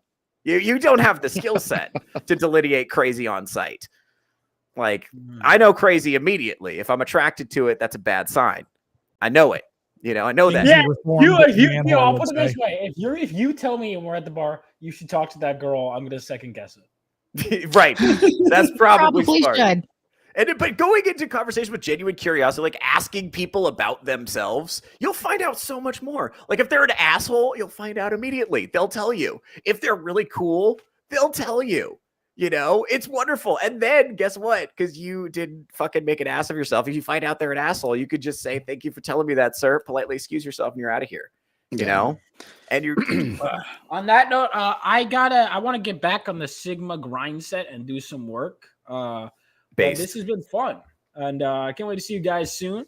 If you guys are going to be in Vegas, make sure to reach out. I'd love to hang out. And see you guys. Have a good one. Nice meeting you, Vaughn. Nice meeting you too. Later, buddy. See you. Yeah. Take it easy. No, and part of that is also, you got with younger guys, especially, that are just so blinded by the physical attraction. Yeah. To actually listen to what someone is saying, pick up on warning signs, and be willing to walk the fuck away and move on to something else. Because just sitting there, wow, this is all really disturbing information, or these are all massive red flags. Just look at their screensaver. I'm going to see how far this goes, because she's really fucking hot. Right. And that happens all the time. And I think women get bad. That's bad messaging. That's bad feedback for women to be getting. I've been on Iron. You probably can vouch for this. You're on a date with a woman who's hot and she tells you the worst series of things you could possibly imagine. And you're just like, nah, babe, I'm not judging you for that. Why would I judge you for letting the Dallas Cowboys run a train on you? Why would I judge you for that? You're just trying to live your life because you're just trying to get in there, smash and go. But here's the thing. She thought you meant that shit. You were lying, but the feedback she got is, I'm wonderful, right? You were lying. We got to stop doing that because they all think they're wonderful. And it's their DMs all the time from everyone ever. Everyone who they ever interact with tells them how hot they are.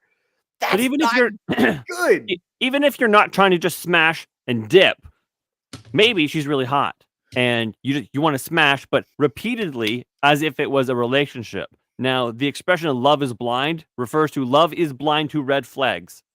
Yes. So she could be like, yeah, okay. For example, okay, back in my police days, there's this guy. His name may or may not have been Jordan. And he was I don't know, reasonable fellow, very naive. Okay. So his girlfriend, so he was working very, very hard to, interview with various police services and whatnot. His girlfriend just happened to be I don't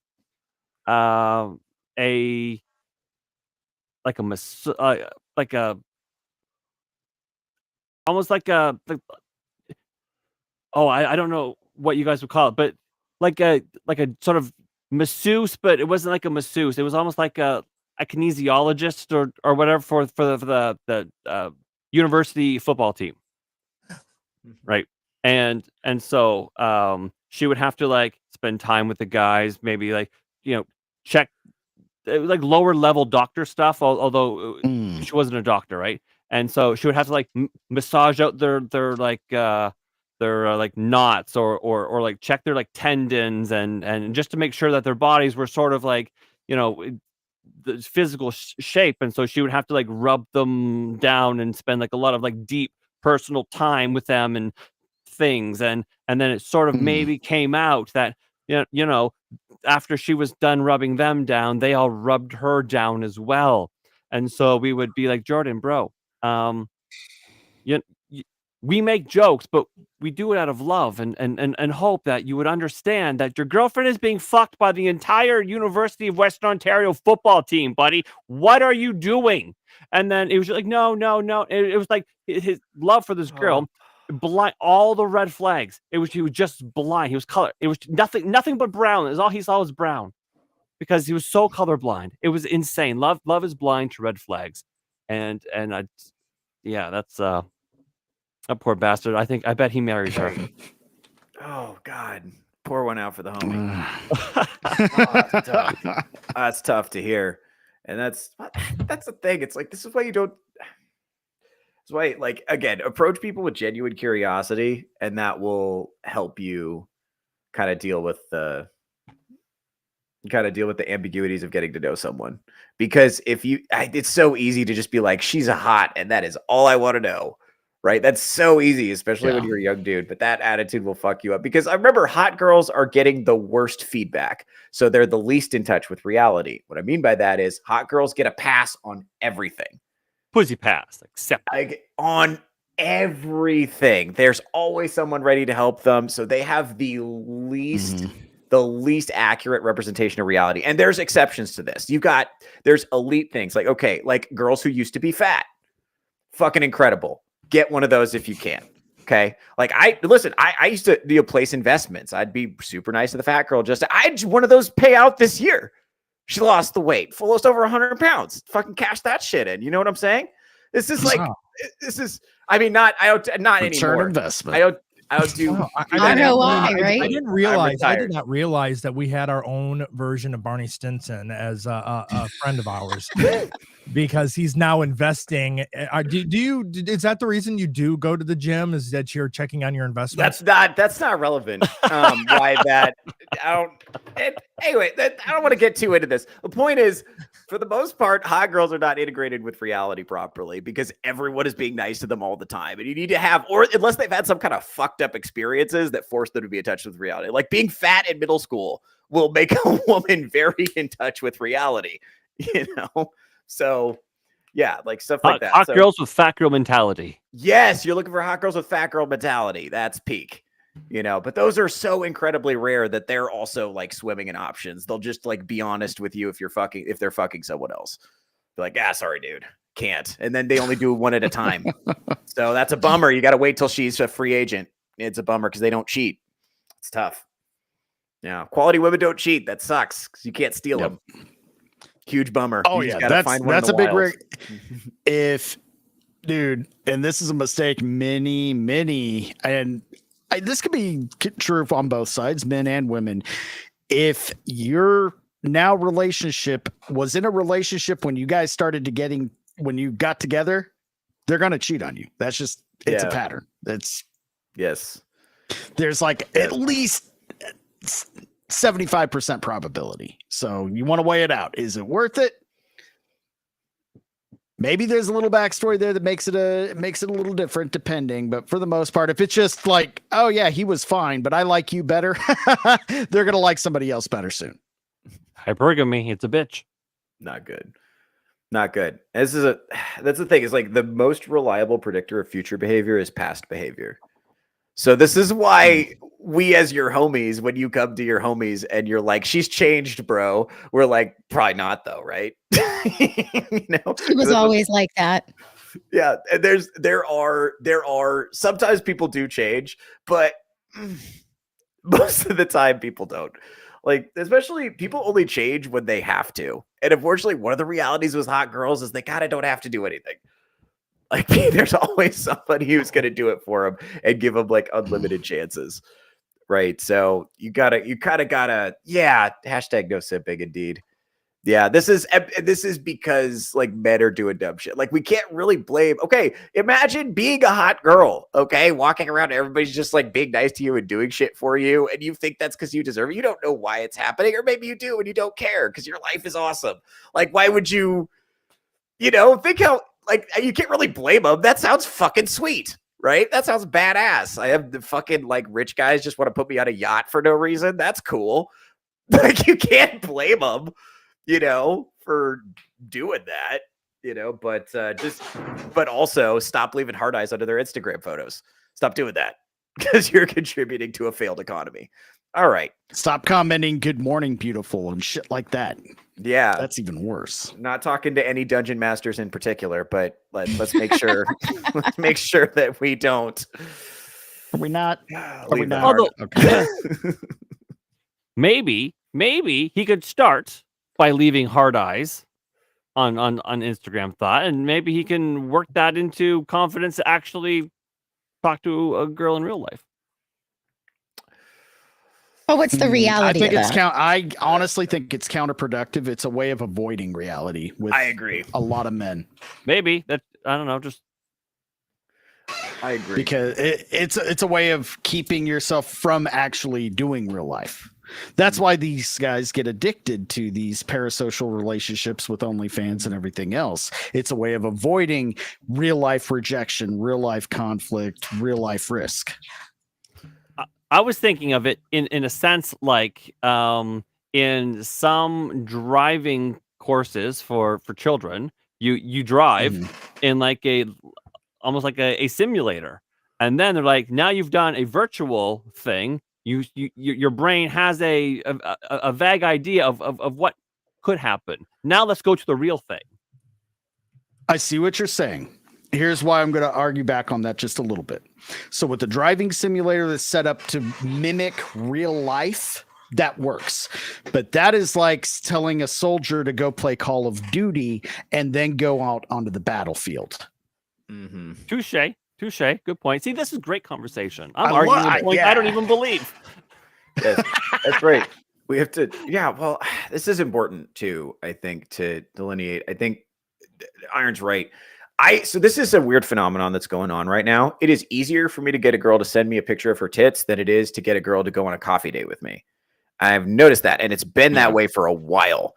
And that is crazy to think about, because to me, coffee is low investment. Like, it's super low investment. Like, you spend 20 minutes with me, we can figure out if we should do this a second time, and then we go do something else. Like, it's super low investment, super minimal, whatever. But the titty pics are flying, like that is super fine, super with a titty pic. They control the camera angle, the lighting, the filters. There's just no control. Could you get them though? Right. So you say, hey, listen, can we go on a coffee date, or maybe send me a titty pic? But listen, the titty pic needs to be you and your titties, obviously. But can you hold up today's newspaper or write the date on a piece of paper so I know that this photo is taken for me at this moment, as opposed to one that you've already disseminated across the internet? Yeah, bro. I think you're going out on that date. Don't go into the back catalog. I'm trying to get a hot new single. What's up? They take their eyeliner. It's like $4.19. Yeah, so the thing is, those titty pics that you're getting, it's so low effort because it's already there, and she's just fucking sending them out like that. Yeah, dude. It's just like an attention validation vehicle for her. It's not actually, they're not actually interested in building a human connection. And it's crazy that they're like this because of how I was told women were when I was younger. That they were just like, they all wanted relationships and none of them were horny. And then when you realize all women are horny, Theo, it's proven fact. No, here's the thing. I think a lot of men don't believe women are horny because they've never seen it. They've never had a woman be horny for them. But once you see a woman fucking feral and frothing, and you know what they're capable of, you'll never look at them the same way again. That's Bro, I'm talking about when you got somebody else's wife breathing down your neck, it's crazy. That's so weird because that shattered my image. I thought marriage was important. I really did. I thought people liked their partners and got married because it was a good idea for the longest time. Joke's on you, Theo. Joke's on you. What a fucking moron, right? God, that's so disruptive to my sense of reality because it's sometimes marriage is for business, bro. Sometimes marriage is just for business. Crazy. crazy, you know. But once you see that, you can't fucking, you can't unfuck that pony. You can't unring the bell, you know. It's Wait, know whose that wife now. did you bang? It's like Theo's got like a tab book somewhere of all the wives he's How banged. many wives? Okay, here's the thing. At one point, at my worst, I don't have this anymore. I had a list in my phone. See? With 1 to 10 ratings, and it was color coded by race. Theo is a list guy. Did you say you separated it by race? It was color coded. Theo. I'm not So proud of wait. this. What was the value? I'm not proud of this. What was the value of black? What was the value of yellow? No. That's not how I sorted it. No, I rated the women You ranked the individually. white women in a row, and then the other women in a row. Merits of their bedroom skills. That's how I rated Latinas up top.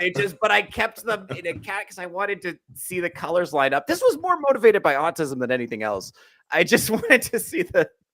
Oh yeah, that's why. Yep, it created sort of a graph that way. I could kind of interpret the data better. All right, so on average, which race was best at humping Theo? Inquiring minds want to know. Well, I'm just irritated because Is it the crazy house mom or is it the freak on the street? We don't need to talk about this. Oh, that's the crazy house. The thing is that Theo got on my case of being a planner, a person that likes lists, and his ass over there is making lists that's color coding the damn thing. No, yeah, I mean, yeah, dude. So I used to roll around in my cart with I called it the bachelor bug out bag, and I had just like an extra set of like clothing and like a toothbrush and like condoms and like a cologne samples in there just in case I crashed at some chick's house and I needed to change and go somewhere. What? You had an overnight bag? You have an overnight bag, Theo? I kept it on me. Yeah. Because I didn't know, what kind of adventures and nonsense. He tried to call it something cooler, but it was just an overnight bag. It's just an overnight bag. You just wear the Not same good. clothes. What are you talking about? Not good. Yeah. So I had that. Yeah. So I had it on me. That must have been a repellent though, right? No, you'd be surprised, bro. They actually, here's the thing. It's for some reason, this is something that's like true about women's psychology that I don't really understand. It's better for them. It's if they meet a guy who's a man whore, it's better to be abandoned by him than ignored by him. And that's like deeply true. I don't know why. I don't know why they prefer that outcome, but the idea of being ignored by the village bicycle is actually more offensive to them than the idea of having their turn and being abandoned. I don't know why. Oh, they're not good enough otherwise. So it's like a selection thing. So they're like into it and it feels gross after a while, And this is all like super fucking counterproductive to your long-term happiness. That's critical to understand. It's just like a vacuous, empty, shitty way to move through the world. And you've got people mad at you all the time. And it's your fault that your life sucks. And it's just like, that's really what you just have to deal with the fact at some point that it's your fault your life sucks and make different choices. Then you got to fucking deal with that shit, So don't do that. Don't be a whore. It's bad. That's the message. I feel like I stuck the landing on that. What do you guys think? Bat Sauce, you're here. Do you want to say anything about marriage? It's all right. No, I mean it's definitely the goal, right? It definitely at times feels like the party that you're like you want to be in, and then you're like, oh man, it looks like a lot of fun out there. But then you have to just remember, like, man, I thought it was more fun out there, but it's not. It's Bat Sauce. Are you married? I'm married. Yeah. Your first marriage? Yeah. Okay. All right. W's in the chat for Bat Sauce being on his first marriage, everybody. Good job. No, I mean, it's just like, you just gotta like always remember what it was like to be single. Cause like your head plays games with you, plays like, oh no, I'd totally be better off single.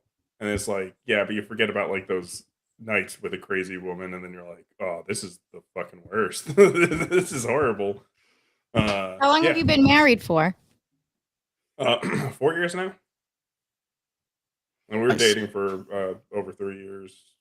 Nice. Yeah, nice. We've been together for a while. So. Gina's been married 20 years. 22. 22 years. Yeah. But no, I mean, so I was in the military, so I'm like the me being single for like as long as I was like a total anomaly. And then me still being on my first marriage, total anomaly. See, that's one thing I could never do is date a military man. No, I get that. Yeah.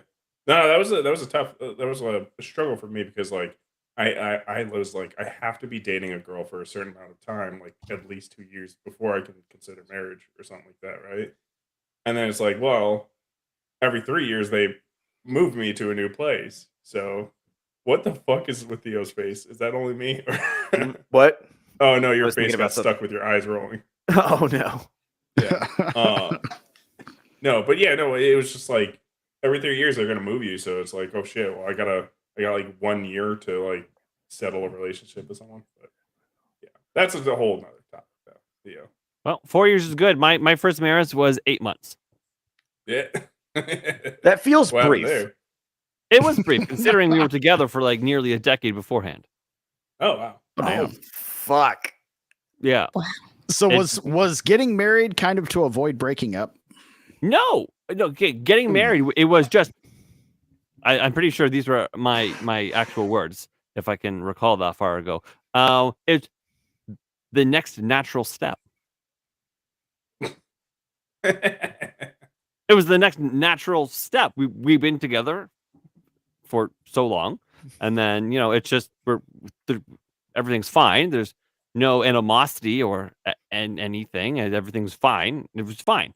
Everything was great on paper, and and it was fine. And then we got married, and she found herself with new friends. It turns out they were like wine drinking feminist moms and they hated men. And then before you knew it, it took literally 8 months for all of a sudden for me to be like the enemy, and that was that. So did the proposal kind of go like, well, we've been together for almost a decade now, so do you want to just get married? And she's like, well, do you want to get married? And it's like, well, might as well. I mean, it's been 10 years. No, it was much more I don't know, gay than that. Yeah, mine was pretty gay. So there was a lot of jumping around, giggling, and clapping the hands, and then what she did. No, that's more retarded.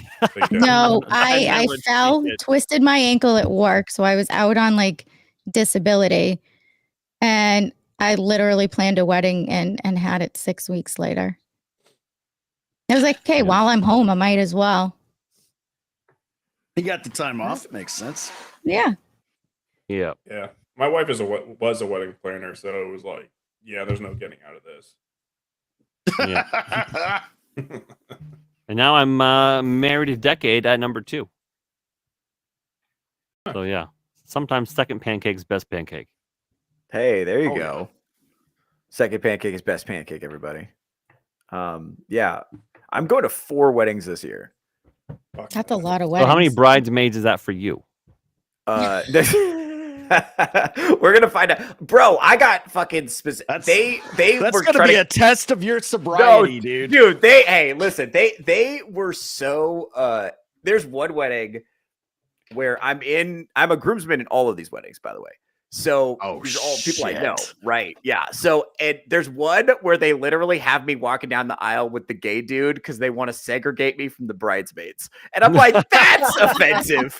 Well, that's just fucking rude. Making it like that's gonna have the opposite effect. But was it appropriate? Yeah, that's not. No, that's. Here's the thing. What makes me mad is it's not even for like horny reasons. It's because all our fucking bridesmaids are woke, and I'm me, and I'm gonna say the things I say. And it's like not. It's like I can be nice. People don't think okay. We're not. This is not okay. That's funny. Ignore the banner. That's what I'm saying. I'm like, so I can be nice at a fucking wedding. I can be nice. People don't think I can be nice. I'm very nice. People like me. I'm very personable. Yeah. Did you just gosh darn it? People like me.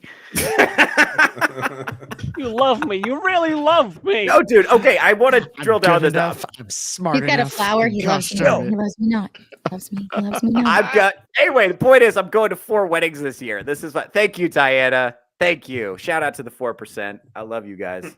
What's up, everybody? Bro, that's a money sink.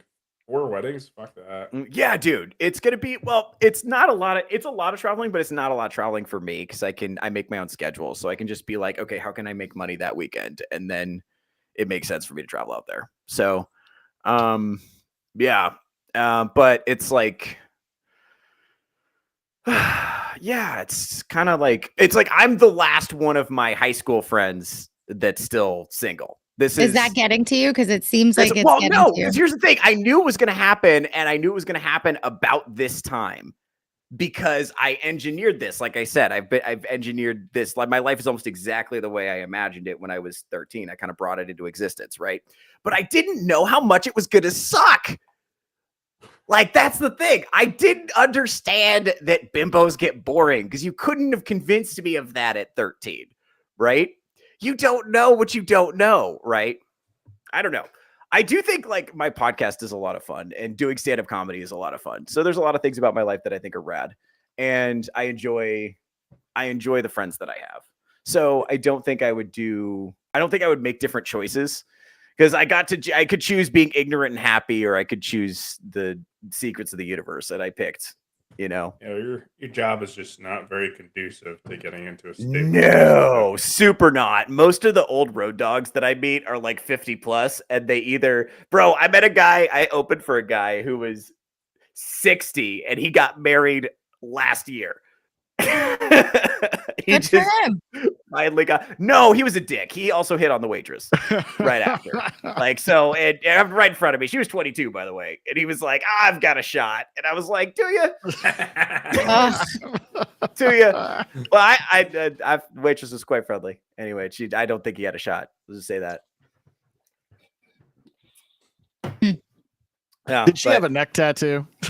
I don't want to talk about this anymore, Iron. This is Gotcha. You keep asking questions that make me uncomfortable. But yeah, no. And so it's like all. Yeah, I got like a shit ton of weddings coming up, and like I said, I'm kind of like the last holdout. And yeah, I don't know what to do with that. It's kind of like I'm kind of just like sitting with it. Well, the worst thing you do is get lock down a girl and rush to get married just so you can be. Mm-hmm. Yeah, something I see way too often. Oh, really? Is that settlers? Settler? Yeah. Well, is that going on you're not right in the now? place of your life Yeah. that you think you're going to be, and then also there's like, people, they start getting to their 30s and they're just like, oh, I should be married by now. Yeah. I should own a home. I should do all this stuff, and then they might rush to what they can achieve with that, which is find a stupid girl and marry her. But at least I see a lot of girls my age on Facebook right now. A lot of the girls that I graduated are all getting divorced currently. Their kids are older, and they're all getting divorced. Oh, really? And then what was I gonna say? The other thing is like, I mean, you don't seem like the type of guy who dates a girl for like a whole week and you're like, man, this is the one. No. You might know when you meet them, though. That's the thing. There are different connections. Sometimes you just know. But there's just I don't know, way dude. too often. There's just like, and I was kind of like that too. Like you date a girl for a week and you're like, man, this one's so much different. Hold on. Yeah. Show me something. All right, What is this?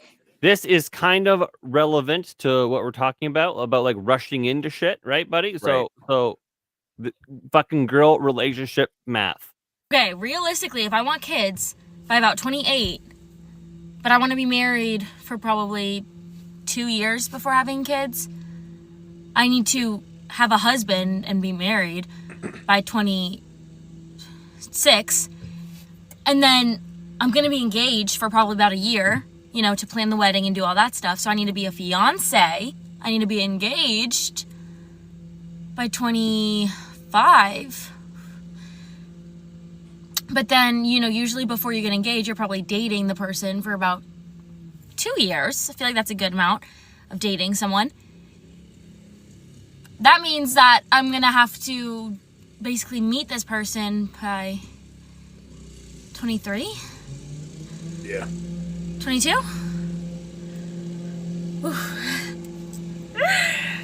Wait a second. I'm very much single. That's more of a So problem. how is this gonna That work? girl math just hit her hard. Because my plans are getting a little like I actually have to meet someone tomorrow to have this be my life. What the fuck? So she's going in Yeah. pre-approved to marriage. That's what she's going to seek out Yes. on that first date. What's crazy? Okay, so what's crazy? I know I have a kind of a weird story about this. So I used to see this girl when I was like 29. She was like 21, and I told her, she was like, I'm going to be married by the time I'm 26. And I was like, okay, but you're going to need to stop hoeing when you're 22 because it's going to take you a couple of years to detox, and then a year to find the guy, year to marry the guy, whatever. If you're going to make that timeline, you got to quit hoeing.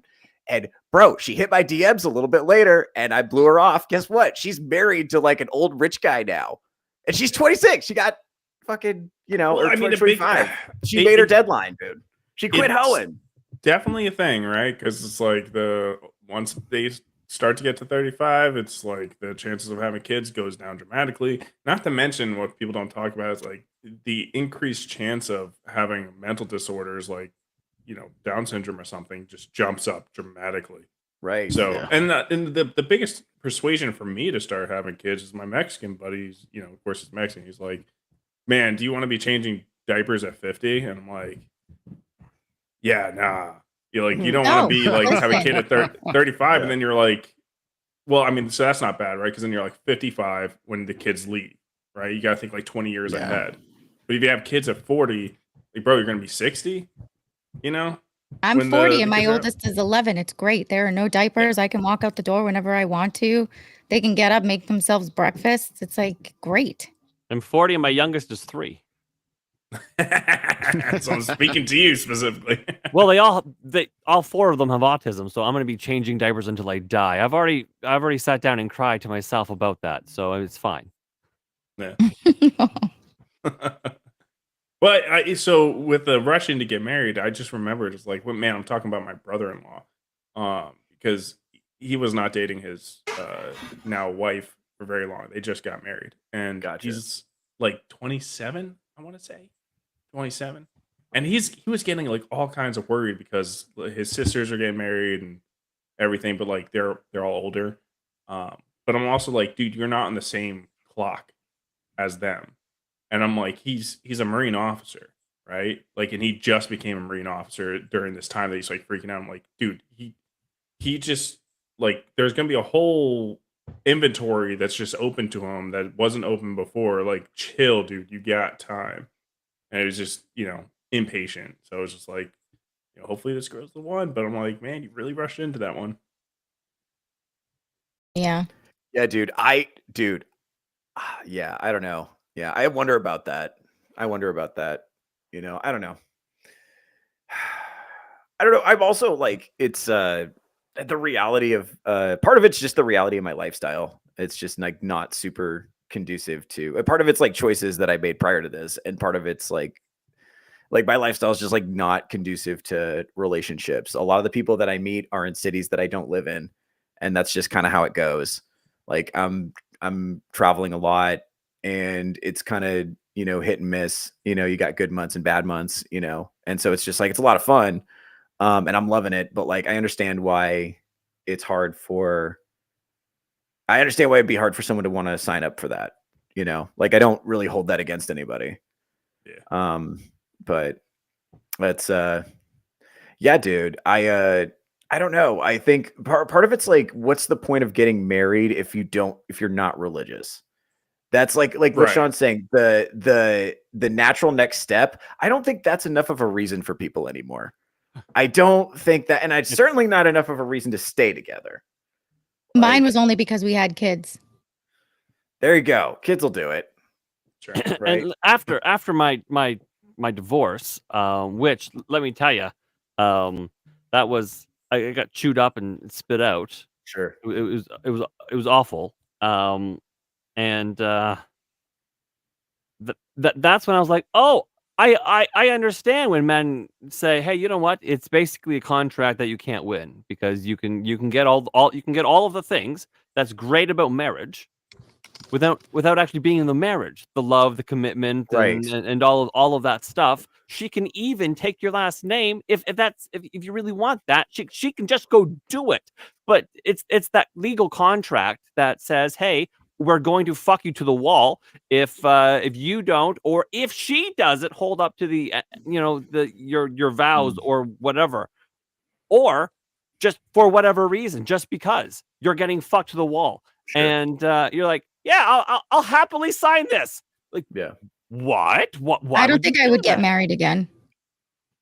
Yeah, I don't know It why would the hell have the to be government's like involved the in the first right place. circumstance. Yeah, maybe the government shouldn't be. Yeah, that's just the most ridiculous. I also part. took out one of those lines from my vows. Forget which one it was. Yeah, in sickness and in health. Nope, I left that one in there. It was something about like listening and Obeying or something. Yeah, of One of course. those. Right. That's the one they don't like. That one's right. commonly. That's what I'm saying. Is like what's the point of doing it if you're not religious in today's day and age? Like in current year of our Lord 2025, what's the point of getting married if you're not religious? Like I would do it because I'm Catholic, but like that means something different to me. That's the government is irrelevant. Women don't think of it that way. Women, my grandmother's a dressmaker. Okay. So I've been growing up in that sewing room since I was like 8 years old. I can tell you which brides come through that door that are in it for love and which ones are in it just to plan that wedding. What the fuck? What do you mean? What do you mean? What do you mean? What do you There mean, are Gina? women who just want the wedding. No, that really? Yes, God damn it. 100%. They want that God damn planned picturesque Hallmark fucking snow falling as you're walking down the aisle boy. bullshit. I always thought Usually I was- those I are was the hoping weddings those- that are like, $100,000, $200,000, and then everyone's Oh, like, yeah, boy. this is not going to last a year. How much? Bro, What my percentage? sister-in-law. Conservatively, what do you think the percentage is between women who are into it because they understand what a marriage is and the ones who just want to post the wedding photos on Instagram? What do you think the breakdown is? Currently in the younger Current year. generation, Current year. I would say the younger generation probably 60-40. 60% just want that. I do look what he put on my finger. Let's do this. It's the older women, you know what I mean? But then you're going to get hard. You're looking in your 30s and 40s. That's women my age. We've already probably been married. We already have kids. We could be in relationships. Oof. You know what I mean? It's tough. And now you have to convince that woman who's already been married to get married again. Oh yeah, no. These girls now, they come to the date with a handgun on the table. Like, listen, you motherfucker, you're gonna show me your credit score right goddamn now. There was a video that I saw. I should have fucking saved it. It was a guy in a car ranting. He's like, the best pickup line is I have a 750 credit score and my car's paid off. Right. And so And that's kind all of a sudden, whoosh. That's kind of like posting your asshole on Instagram, though, right? Kind of. Like it's just like the way relationships have become like nakedly transactional is kind of sickening, right? Agreed, It makes is. the whole thing distasteful, and this gets back to my continuing question of: is the juice worth the squeeze if women are going to be like this, where they've never asked for more while offering less, and that's They are really the tough. table. That sucks. And here's the thing: there are cool ones. But the reality is the cool ones are beating them off with a stick. So the competition is kind of tough, Not always. Really? Where'd you find a cool one? My wife. Yeah, where'd you find her? That's what I'm asking. Well, she was. Tell the audience. I was 25, and she was in college. We have a 4-year difference. But she just so happened to work with my with my roommate. And we went to a country concert, and both of us don't care for country. So, You bonded over that. From there, yeah. Well, no, we it's just I'm incredibly good looking and attractive, so it's just yeah, I don't know. We just talked. We spent like 12 hours of the day together, drinking at the truck and whatever. So it was a lot of time to get to know her. Like that's like when you really meet the best chances you have in a relationship or with a decent woman is when you're put in a circumstance where it's like casual with friends and like That's what I did. My neighbor was like, hey, you want to come over and play Halo and smoke a blunt? And I was like, I'm down. Yeah. No, That's it's great. just like going out, like, cause I've been through the bars and did the Boomhauer method like for years. and Yeah. it worked. Yeah. But it never found a good one. No, I'll you tell can't. you that. Not that way. Here's the thing. I also I think part of it is I'm at the point where there's no more cute things that are going to happen to me. It's everything from here on is ugly. It's not good. Because the reason is because people in the dating market now, people who've been single, people who've been on the apps for a long time are really beaten up about it. Like people who've been kind of in it, people have been ghosted a few times. It's a very low trust environment. Yeah. Like people are very suspicious of each other. And that's why people are leading with, you got to be this tall, you got to have this much money. And who cares anymore? It's more about showing off to others than about the couple anymore. And people go into debt and image and divorce. And yeah, that's right. They want the pictures. That's what they want. They want the That's pictures. crazy. Have The other you thing have you is- known women that get addicted to marriage, like not being married, but addicted to weddings? Oh, I see. Because I had a friend and she was getting married constantly, and she was only happy during the planning and the wedding phase, and then not even a year later, the process starts over again. Oh my She God! went So through, she's like, chasing the That's dragon. miserable. six. Well, think about it. It's a day. It's planning all about her. About a day, it's all about her. Where it's a day where all eyes are expected to be on her. And oh my God, that's probably an aphrodisiac like no other for Sorry, Theo. I didn't mean to break your bubble, but yeah. No, so she's chasing the dragon with that though, because no time after that is going to feel as good as the first time. But the first time felt so good that they'll keep going back and going back and going back. That's probably crazy. So that's crazy. Theo. Not surprising as I think about it. That jives with what I know about female nature. Okay, go ahead. How many moms are you hitting up? Probably none. Yeah, I don't know. Well, so look, like most girls, like all girls, have a hoe phase at some point in their early 20s, right? And then sometimes they get locked down with a kid, but that doesn't mean that they don't mature and then become an awesome chick after that.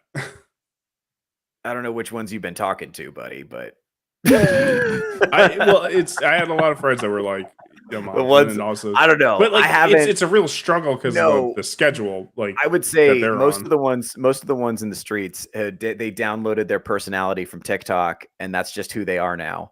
And then that's it. And they're all basically interchangeable. They're just different shapes. It's tough, man. But I mean, I don't know. I know there's I've been in this streaming space, so I've met wonderful, independently minded people, like the wonderful ladies who watch this show. Shout out to the 4%. But a lot of this, I hear a lot of the same stuff over and over again, to the point that it's like, you can be like, oh, let me guess what you're going to say to me next. It's like you're talking to a machine. You're not talking to a person. You're talking to, the fucking Borg collective and the part of this woman's brain that it occupies. No, I get that. Because like, really, my sister-in-laws, they're twins. So it's just like any normie opinion that I need to like get, it's from them. Not to mention, it's just like I know exactly what they're gonna say or what opinion they have on what show, right? Like before, because it's just whatever is popular. They're into whatever is popular, Sure. What's up, Emerald? You mentioned twins. No. I bring this up because I'm noticing a pattern here. I have never met so many twins than I have in the last 6 months. You have Selena and her sister. You have Arza and his twin sister. Now you have this one. It's like, geez, the amount of twins. Well, I mean, you haven't met them. Twinning. Well, I've not directly met them, but I've interacted with twins. Well, I'm a brother-in-law. I don't know. It's just strange. The one twin, last year we found out that she'd been cheating on her husband for like 2 years. Yikes. That was fantastic. No, she's a bitch, so it completely ruined her life. Wow. Yeah. All right. Dude tried to save the marriage. He's like, how do we work out with this? And she's like, no, I'm done. It's like, She checked out already. Yeah. There's a She'd been cheating checkout on him point. probably the entire time. Yeah. Probably before the marriage, which is crazy. How do you get married to that person then? Because she wanted the wedding. Yeah, That's crazy. No, I mean that was there were so many photos of that wedding, specifically them two. Yeah. Because he didn't marry that person. That's the thing. Well, how could you marry her? Well, I didn't. I married someone, but then after the fact, off came this mask, and you're like, who the fuck are you that I'm now legally attached to? Yeah. I almost think it's like she felt bad to like break up with him because she probably never had like a legitimate reason. So she just kind of was like, fuck it, I'll just make it work. I don't know. But that was crazy. It was just, like, okay, guys, have a family update. Well, that I'm went gonna to be with John Theo's now. point earlier when he said, a girl's in a relationship. She's like, oh, well, this is okay. I'm getting treated okay. But look at this guy. He can treat me better. That's something. Go ahead, Iron. That's a problem with people letting relationships go well past their expiration date when it's just not there, just not working because of guilt or this or that. It's a huge mistake. Huge mistake. Absolutely. Mm-hmm. Up, Theo. Oh, I'm trying to. So we had a viewer send in a meme, and so I'm trying to like share it with Emerald and get it to play. Focused. That's what's going on. Yeah. So I'm trying. I'm looking at my computer screen. Yeah, dude. I don't know. Like, this is curing me of my marriage anxiety. Thank you. I now no longer. I no longer am pressed about it.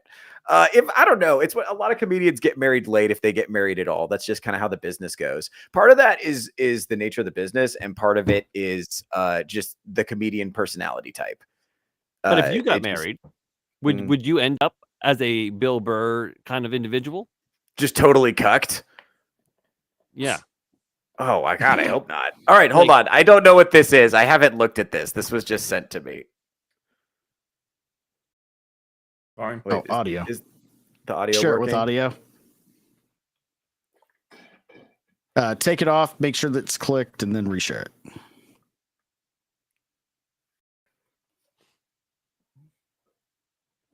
Is this going to be the freeze frame? I don't know. But yeah, no, I mean the relationship that's expired. It's and it's funny. People know that they're in it too. It's just like people will be afraid to like break up or broach the topic because they don't even want to be in that discussion. Still no audio. It might be fucked up. Okay, let's hold on. Give me a second. Let's. No audio on that. Are you sharing the window or are you sharing no, hold on. No, get rid of it. I think let me see if the video's fucked up. I might have sent you a fucked up one. Hold on. Share the tab.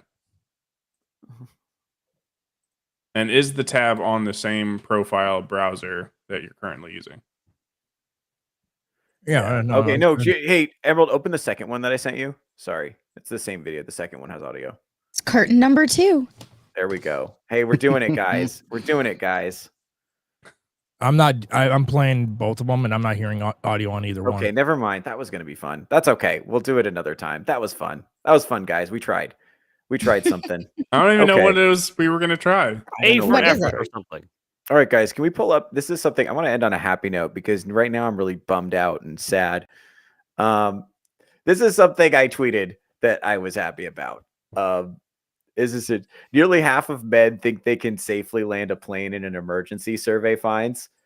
And then this guy said, and the other half are pussies. There we go. Yeah. Scroll up. It's like, this is what I'm saying. Like, women, the society runs on delusional male confidence. It's actually a necessary prerequisite for human civilization to exist. And like women, I hate this. There's such a pejorative joke that goes on around online. That's like, I wish I had the confidence of a mediocre white guy. And it's so, it sucks because like a lot of like men do walk around with the same human insecurities as everybody else, actually. But you have to just kind of suck it up and deal with it and learn to like put on a brave face and just do shit. And that goes back to our ancestors who came to North America when it was full of giant monsters. They had to fight cave bears with a spear. You know what a fucking cave bear is? Do you know how delusional you have to be to think that's going to go well? To fight a cave bear with a spear? But just like this, I think that this was an actual statistic. I don't know however many years ago, but is like 50% of men, or maybe a little more than 50% of men, think they can fight a bear and win. Oh, absolutely. That's crazy. No, seriously, 50%? Yeah. Yeah. Listen, I took on a groundhog with nothing but a leash handle. One hit. That's all it took. One hit, done. That's You right. think I can't take a bear with a knife? Get out of here. That's the point. It's like, here's the thing. If you don't think you can, then you definitely can't. Well, projects get completed because people are confident that they're going to do Right. it. It's like, Right. like 99% of people don't know what the fuck they're doing in their job for like 2 years, but they fake it and then they make it. Yes. It's like, It's like- confidence gets you like 6 or like 80% of the way on like everything. Exactly. Like, fucking Especially when it comes to everything's- getting women. Everything's impossible until somebody fucking does it, and then it's not anymore. And it takes somebody to just like not fucking listen to that, you know? Well, I mean, so in police school, one of the things that we were taught was you go into every fight knowing you can win. Because if you ever go into a fight where you think I don't got this one, congratulations, you're dead. Yeah. And I'm sure that applies to the military. I'm sure that applies to pretty much anything where you know there's going to be like a direct conflict. You literally have to go in going, I'm going to win this. It's just I just have to do the thing so I can come out being the winner. Yeah. And I mean, the whole Marine Corps' like thought process on things is thinking that we're the best. And it's like, we're not, but we definitely think we are. And then there's like a whole bunch of like fake history that's kind of involved with that. Like they teach people like, every piece of your uniform has a meaning and has history to it. It's like, you guys ever wonder why you have 7 belt loops? And they're like, it's because of the 7 C's. They're like, okay, well maybe it's because there's 3 on the sides and 1 on the back. They're like, okay, the blood stripe down the leg. Do you know what that happened? Like how the officers earned the blood stripe on the side of their pants. It's from the Battle of Chapultepec. Where more officers died, non-commissioned officers than plebs, and it's like, well, you look back in that, it's like, yeah, well, 2 people died, so it wasn't like a big percentage. But you ask 99% of the Marines, they're going to know the answer to that is they're drilled into their head that they're the best. And you have to be because otherwise you die. And so if that man doesn't go, well, shit, the pilots are down, it's up to me. You have to try, otherwise you just die. And so like it's like survival is almost dependent upon being overly sort of confident. And this is true in normal life too. Like with comedy, if I think I have to think I'm gonna do well or it's not gonna go well. Like, and every time, no matter how bad like one time I was 7 minutes into a 30-minute set and I had just done really well the previous night. And I went up there and there was this divorced lady in the front row. She wouldn't shut the fuck up. And I knew in 10 minutes she was going to be a problem. So I shut her up right away. I was like, sweetheart, your husband don't want you. What makes you think I do? And okay, but here's the problem. That's very funny. And you guys are laughing, but the whole room turned on me because they didn't know she was going to be a problem. I finished my time. I had to believe I could save it. No matter what I said, I always believe I could save it. I have to, or I can't. I'm saying that delusional confidence is actually a prerequisite. Women, that's why I hate this idea of women shitting on the confidence. Why are ugly men hitting on me? It's like, bro, he has to believe it's going to go well because it's only going to go well like 10% of the time. But if you go in there knowing that, like Han Solo says, never tell me the odds. Because if you go in there thinking about that, you're doomed to failure from Jump Street, bro. You got to go in there with delusional confidence. That's how life works. But so you say that, but then we just assessed a woman who wanted a 0.8% chance of. Yeah. So there's got to be a happy medium, being like, okay, maybe. Let me see if I can defend this whore for a second. I think so. She's probably, like I said, this is a woman who fucks Chad from the vape shop and he's not texting back. So now she's talking about what she feels like she deserves because she's hurt. Right. 3 kids. There's not. Yeah. This isn't like substantive. I think engaging with her, taking her at face value and engaging with her that way is probably a mistake. I think the right read is, I think women will use superficial reasons to filter people out kind of indefinitely, but there's still cool ones and you should still try. I think what would help with this is like, if you stop fucking people right away and you start filtering them out based on personality. Like if you start realizing, oh, this chick sucks and not trying to bang her anymore once you realize she sucks. Like, actually just like stop giving her attention and effort once you realize she sucks. Congratulations, you now have a new stalker. God, fuck, that's true. Dude, Also, you just could 'cause- definitely do both. I don't know. That's no, you should not be like pumping and dumping. Pumping and dumping is No, bad. I'm not saying pumping and dumping. I'm saying banging and, you know, getting to know them. No, but I think it's hard to. Okay, but here's the thing: if you start banging, Like, I somebody don't know why you immediately- can't do that. If you start banging somebody immediately, it becomes hard to see their red flags. You know, it just But becomes. that's true. Yeah, I mean, that was kind of what I was saying before about being like, I love this chick. You know, she's the best. It's what Sean. It's what Sean. Oh, sorry. Go ahead. I was going to say it's what Sean brought up earlier. Mm. Love makes you blind to red flags. Yes, Yep. yes. Yeah. How many guys do we know who married the first girl that ever touched their penis and never looked back, and they're fucking divorced now? Yeah. Oh, I know plenty. Engaged, but never went through with the marriage. Yeah. Oh, I know plenty. Yeah. But no, I mean, I know. that's why you just got like it's super important to be like, no, I can't marry a chick like until like at least we've been together for a year or however, wherever the arbitrary line is, because eventually that lust of like, oh my god, she's the best chick ever, it'll wear off after a couple months. Sure. All right, what were you saying? And then you can start seeing. I was gonna say I know one married, divorced, but still together, never like left, and just oof. Yeah. Oof. That's a tough cycle. That's a tough. They really went around the horn on that one. Yeah. That's tough. I don't know, man. No. All right. That was fun. The show always makes me feel so much better about everything going on in my life. Yeah, dude. God, this You made- I'm so fucking I blessed. love my life choices. Yeah, no. Theo being like, oh man, I It want to be took a while. married. Now I'm not going to lie though. We were talking about this earlier. Theo.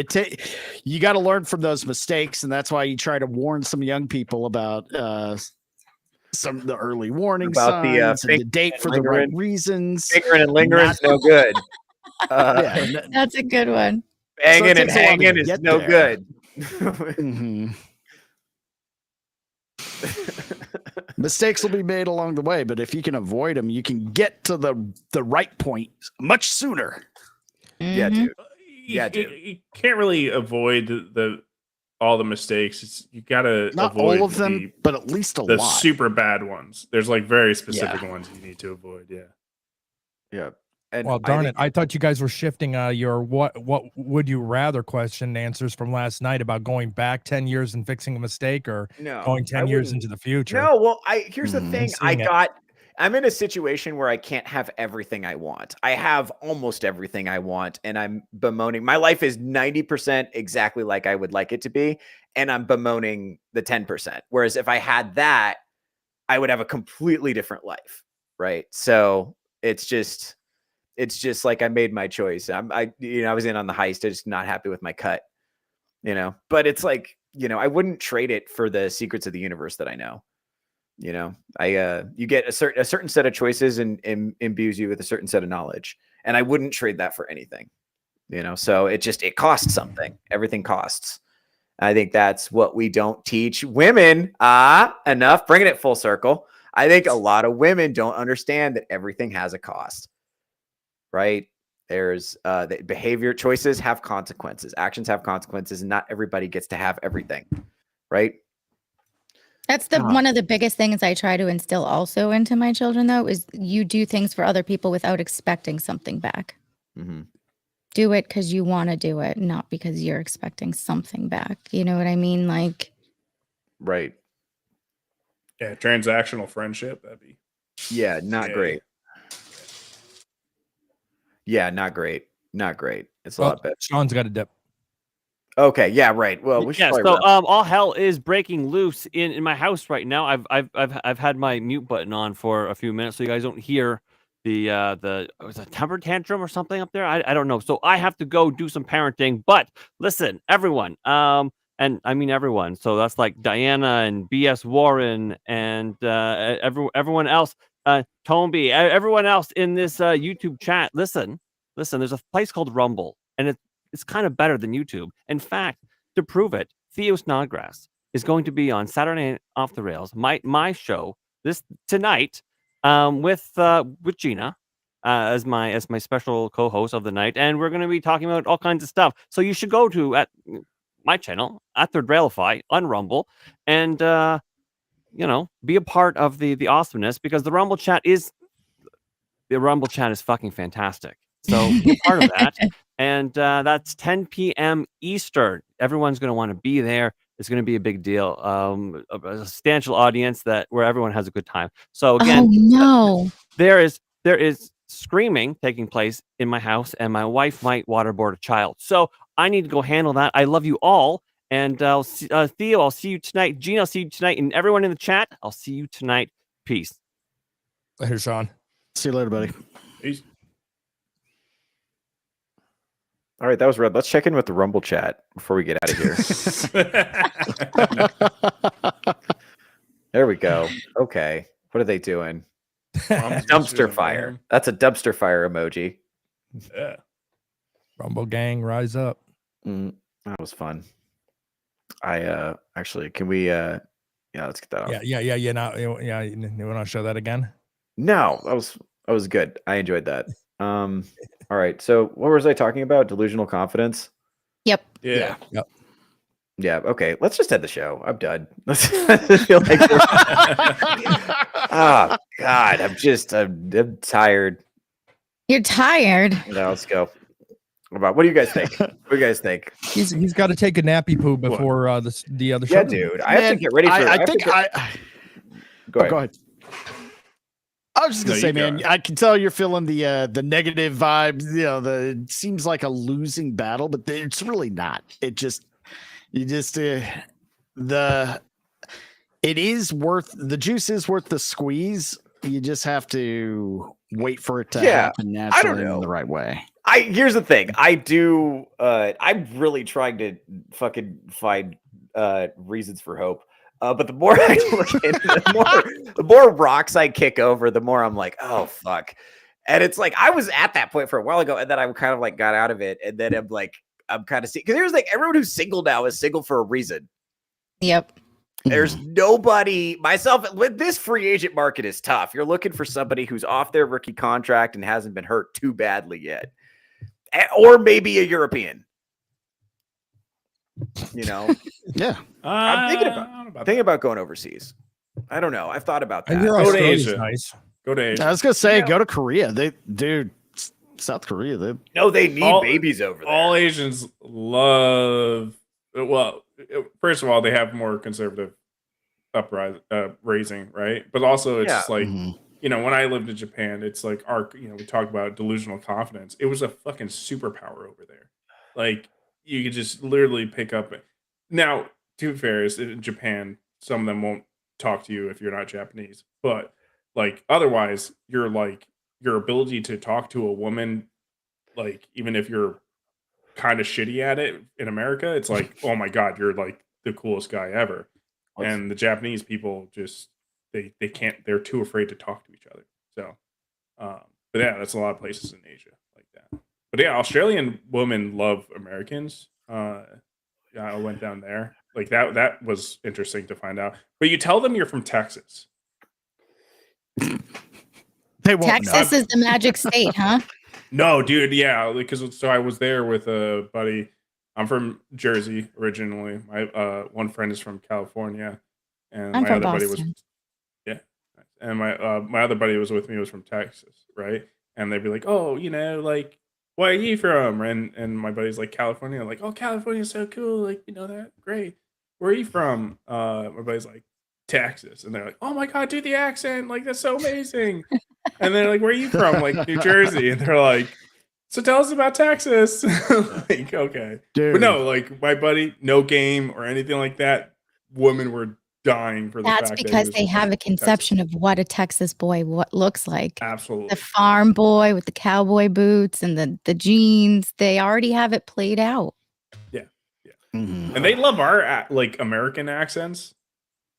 Which is weird. And I remember like talking to some of the guys, and they're like, "So is it true? Like American women love our accents?" I'm like, "Yeah, like it's vice versa. It's weird. It's weird. Cool."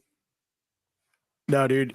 Theo, so you and Vagabond need to go on a multi like European Asian road trip on a quest for love. That's a reality series, folks. Dude, that would be great. I think our personalities play off of each other really well. Because I'm very like manic and he's very calm. He's not. Baby.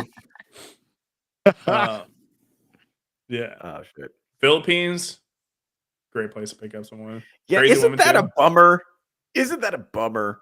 I don't know Can't if this find is any like, women here. I don't know. It's like, well, no, I do, but they're. I mean, so not everyone can be as cool as me and some other married men and lockdown American women. Theo, it's okay. Like, we have to go to Asia sometimes. I might have to fucking import. Yeah. Dude, it's rough. Signed, sealed, delivered. Once those tariff costs come down, I'm dude. looking to import. Bro, they better not be doing pussy tariffs. I'm not into that. Bro, no. Well, here's the thing, right? It's all about like increasing your odds, right? Like we even said, it's not like the women aren't there in America, but it's about increasing your odds. And especially it's like the denser parts of America are where the worst women are. Right. So if you go to Asia, that's not the case. The denser parts of where women are in Asia are not like the worst women. Oh man. Yeah, dude. So it's just like here's the thing. fishing. Here's the thing. This is the problem. It's not that all women are bad. It's that every fifth woman I meet is the worst woman I've ever met. And it's been like that for years. That's what it is. It's like every fifth one sets a new record. And it's like, been the same in the demographic, like the area you're in, because you are very close to like Portland and shit. No, right. So here's the thing, because I was in Southern California and then I relocated to the Pacific Northwest. So I've been hanging out in the belly of the beast. I'm in the eye of the storm here. South Carolina has either A, the same type of woman, or B, women that are likely to stab you, the Mexicans. But yeah, Boston's just a hot mess. You'll find somebody there. Virginia's great. I don't know, guys. I travel a lot. I haven't found anywhere where they're better. I have. I mean, I've been all over the country. There's definitely a noticeable difference around places. Yeah, I will say when I first got what was it? That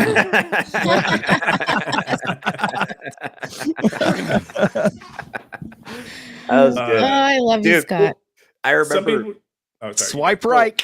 I was when I first left San Diego. I had an overnight in Portland, and I met this girl there, and she said that I said that men and women were different in front of her, and she was like, "Yeah, I agree with that." And it was the first time in years that I'd heard anyone agree with that statement out loud. And I was like, whoa, there's like normal chicks. And that was like a game-changing moment for me. But then, I got to hear it. It's just been.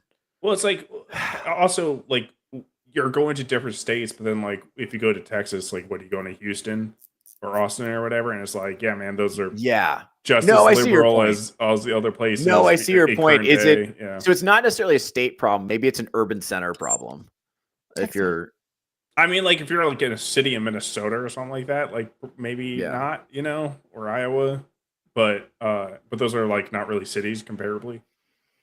Yeah, dude. You know what I mean? So it's like it's tough, man, and I have to live somewhere. Well, also your profession, you can't. Yeah, it sucks. Like I'm moving to a bigger city. I'm in the process of moving to a bigger city right now for that exact reason. So, are you nervous? Excited? Like what's for the move? I don't know. It's too soon to tell. I'm just doing it because it's necessary. Oh, where are you moving? Las Vegas. Yeah. Las Vegas? Oh, nice. Yeah, fuck yeah. I'm trying to get famous on purpose. I don't give a fuck if you bitches find me. I'm in Las Vegas. Theo Snodgrass, comedian living in Las Vegas. Come find me. Yeah. Yeah. But it's gonna be it's gonna be fun. It's like obviously the right move, so I have to do it. So it's weird because like I've been wanting to do it for so long, and I knew Vegas was my destination. I just didn't have the moving parts to make it happen, and then they kind of just like assembled around me, which was rad to watch happen. But yeah, no. So it's gonna be a lot of fun. Looking forward to it. Yeah, that was. This is just so much of a more of a bummer than I wanted it to be. To be honest, are God. you like You need better bummed topics next time. I guess because you're dude. like, oh my God. being the idea of being married? Did you ever do the like, feet thing? No, fuck. We didn't have to do that on Realifi's show. God damn it. We got to do that's foot a reveal. bigger chat group. Right. So we're gonna do foot Yeah. reveal on Realifi's show. Dude, you are gonna get so many subs from that. I'm telling you, dude. This is gonna be a big moneymaker for you. This is great. Hashtag where's Gina's feet? We found him. This is But great. Theo, are you like down on it because you're like, oh, the chances of getting married is probably going to put me in a worse position? I don't think so. I think, well, no. So it's like the data is pretty clear on this that like men who are married are way more successful. So I just like, I think long term, if I want to maximize my, my how successful I can be, I think it would be smart to get married. But that's like also, you're not supposed to look at people like that. My therapist keeps telling me. I think that's probably wrong. It's like, yeah, the statistics might show that, but that also just might be the percentage of people that get into marriage are also the type of personality that are geared to success in the first place. That might be true. Yeah, that might be true. So it might not be the fact that they do it. Although having somebody to help you out, especially when you have kids, super Oh no. Fucking arrow. Where in the world is Gina's feet? It took him 6 months and my dumbass fucking gave it away stupidly. And it was a stupid no. It wasn't even on purpose. It wasn't even what I did. It's what he watched.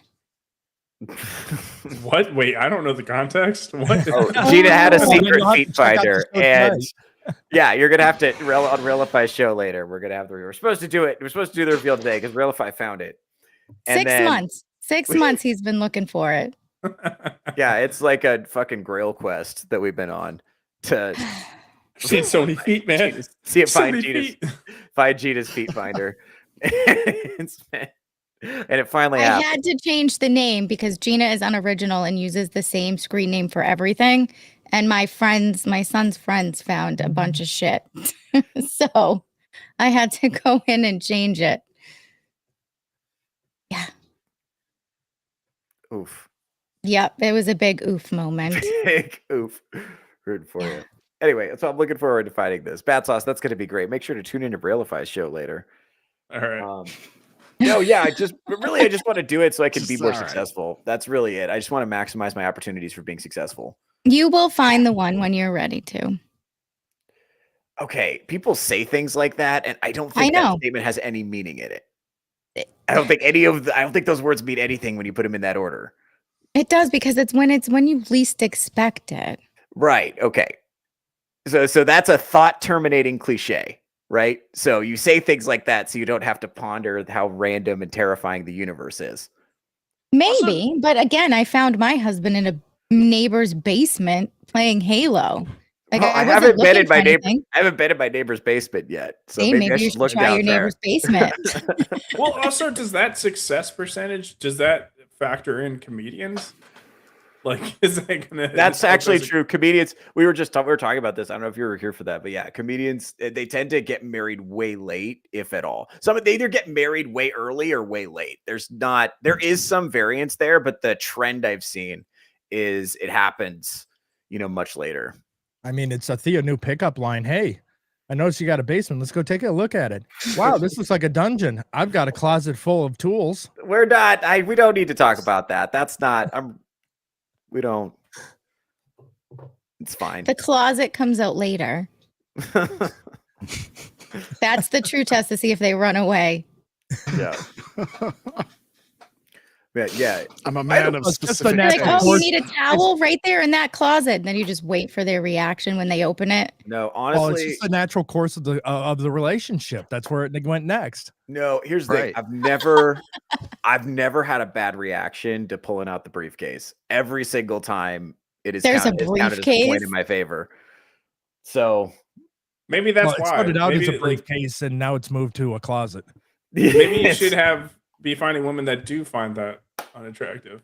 I don't know where you would find them. I don't know if you've seen the bookstore. Maybe that's the red lately. flag I don't know that if you've you're seen not the books on the shelves lately, but I don't know. That's if where you're there gonna are them find them later. is in the in the Yeah, dark. dude, and it's all of them. They're just a bunch of fucking gooters and perverts, man. Hey, take that back. Which part? The gooner, the pervert part, I'm fine with. What do you call it when you're reading your clit lit? What do you call it? It's not Mommy's gooning. just reading her book. I'm escaping my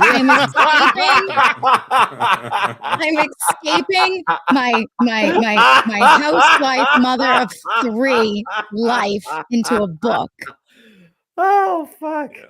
Yeah. Oh fuck. See, that's better than like anything I could have said, right? You guys saw that dodge and rationalization in real time. Holy shit. That was fantastic. Oh man. Arsa clip that. Oh fuck. I'm Gina, sure I always- have lots of fucking clippable moments for some reason. I know you're doing great, Gina. We're happy to have you. It's been really rad.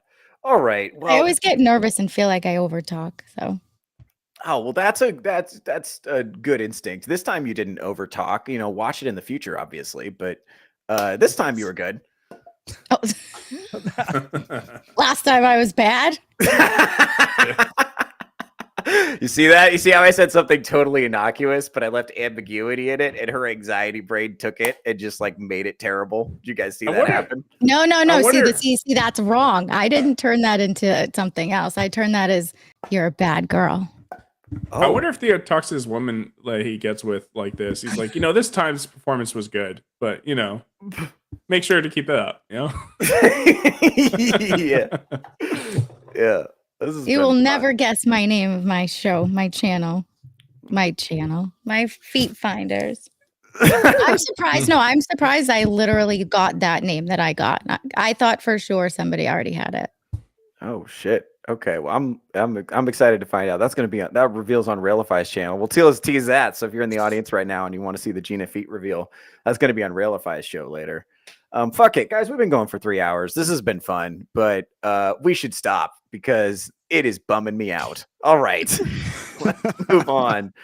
Emerald, producer extraordinaire, best producer in the business. Drunk Emerald Arrow. What's up, buddy? Where can we find you? What are you doing? Well, I just want to remind, as what I put in the banner earlier, I am the producer of Touch Grass with Theo Snodgrass. And ladies, I am single and I have a credit score of 730. Anyway, my DMs are open and I will be in Vegas. He's tall too. I've met him. He's tall. He's tall. We've come to the conclusion that I would come up to like below his nipples. Yeah. So with that said, we're not going to be doing any real actual dedicated shows next week because we'll be in Vegas. We will be doing some kind of live streams from the show. We'll be doing and clipping and stuff like that and putting up of our travels. And then when we do the meetup and stuff like that, we'll probably do a little bit of live streaming while we're there. Otherwise, I'm the host of both Nerds Covering the News on Tuesdays at 5:30 PST on Tuesdays on my channel, which is a Rumble exclusive. Then I have insert title here, which is Fridays at 9:30 PST. That is both Rumble and YouTube. I'm over on Rogues Gallery on Wednesdays at 5:35 p.m. PST. Then we're doing Sammy Three Pete's Cavecast, the deep dive lore of Batman. And that one is on hiatus until we get back from Vegas. And then back here. So Batman and Catwoman, that's a furry couple, right? We agree on that? We agree. We're on the same page. It would make sense, right? I tried to post this in the chat during the show. They didn't respond to it. I saw it. I just chose to ignore it. No, I'm more concerned that they might have been like a sign of that's where COVID came from a cat fucking a bat. But oh no, that's not gonna cross into human. Never mind. That's a different show, Emerald. No good. All right, Bat Sauce. You're here. What else do you do? Yeah, I got my books, which you can find on my Twitter. I'm Bat Sauce on everything, right? And I also have my channel, which I've been, I always talk about storytelling topics. I think I covered, what is it, demons being written as brown people, essentially, lately. And I got a video coming up. I discovered the true actual reason why Token has problems with Narnia. I know what people think that they know, but they don't know. I actually got the truth, so that video is going to be coming out sometime soon when I have time to record that. But yeah, and I'm going to be at Heroes Con, so if anyone cares about that, it's all my books. Yeah. Excellent. Very cool. Iron, what's up, buddy? What are you doing later? Hey, man. So later tonight, I will be over on Lindy Riggs' channel over at Grassroots Media on Rumble. You can find me over there. That's going to be a good time. And I'll, of course, be in the chat thereafter for Sean's channel. I'm not going to mess that. That's going to be hilarious. And we are taking a break for next week. There may or may not be some streaming during the Vegas meetup. It's not a priority, but if we happen to do it, we will post it on X. So just follow us over there, and you'll find out. And then we'll be back the week after that. Rogues Gallery on Wednesdays at 5:35 p.m. PST, and on Fridays at 5:35 p.m. PST. I of course join this show on Saturdays for Touchgrass, and Drunken Emerald over there on Sammy Three Peats in the morning for Cavecast. Thanks, buddy. Gina, what are you into? That's a loaded question, but on the internet, you can find me at Mom's Mystery and Mayhem over on YouTube and Rumble. Rumble is my home channel. That one seems to be growing a lot faster than my YouTube, which surprised me a little bit. But my main show is Sundays at 9 p.m. Eastern Standard Time. I cover different kind of topics, like different rabbit holes. The last one was about the frequency of your clothing and how it kind of affects your mood and stuff like that. This week's show, I have a guest coming on who's going to talk about possibly all of his past life experiences that he may have had. So I'm kind of interested and intrigued about that one. Then Wednesday, Sean and I have a show at 10 p.m. on his channel at Third Railify, a show about nothing. Where it's chat-based, chat-led. So we kind of just go wherever the chat kind of leads us, and we'll throw in some funny articles here and there. Tonight, it's not bad, and I will tell you that there is a big market for men's feet, guys. Just get out there. I'm just telling you, there is a huge market for it. Theo, Yes, the other men, the market. Mm-hmm. Oh, 100%. You'd be surprised, though. Anyways, really? So tonight, I am filling in on Sean's show. His original co-host, Chris, has something to do, so he asked me to tag in and do that. So you will get a double dose of Gina, Sean, and Theo tonight, and I feel like some embarrassing things are going to happen, so just be there for that ride. And then Tuesday, Thursdays, and Fridays, I'm on Sean's show. We just kind of throw a link out there and see who wants to come on. And then Emerald graciously gave me an open invite for his Friday night shows. And Theo graciously said I could come here on Saturdays. So we'll see. All right. That was rad. So I am Theo Snodgrass. I host this show. I'm on Iron's show, the weekly Rogues Gallery, and the weekend Rogues Gallery. I'm also on Emerald shows, Nerds Covering the News, and insert title here. I also host this show. This show's kind of my baby. I love it. So please come back if you enjoyed it. Mostly follow the show on Rumble. That's the most important thing you can do to support me, because Rumble actually pays money. So go follow me on Rumble, and follow me on X, and follow me on Facebook, and follow me on Instagram, and do all that cool stuff, because I've got a bunch of comedy stuff that's going to be coming out. I'm very excited to announce it. Yeah, follow my Patreon. Buy something from my merch store. Listen to the show. All right. This has been fun. I'm doing a heart out.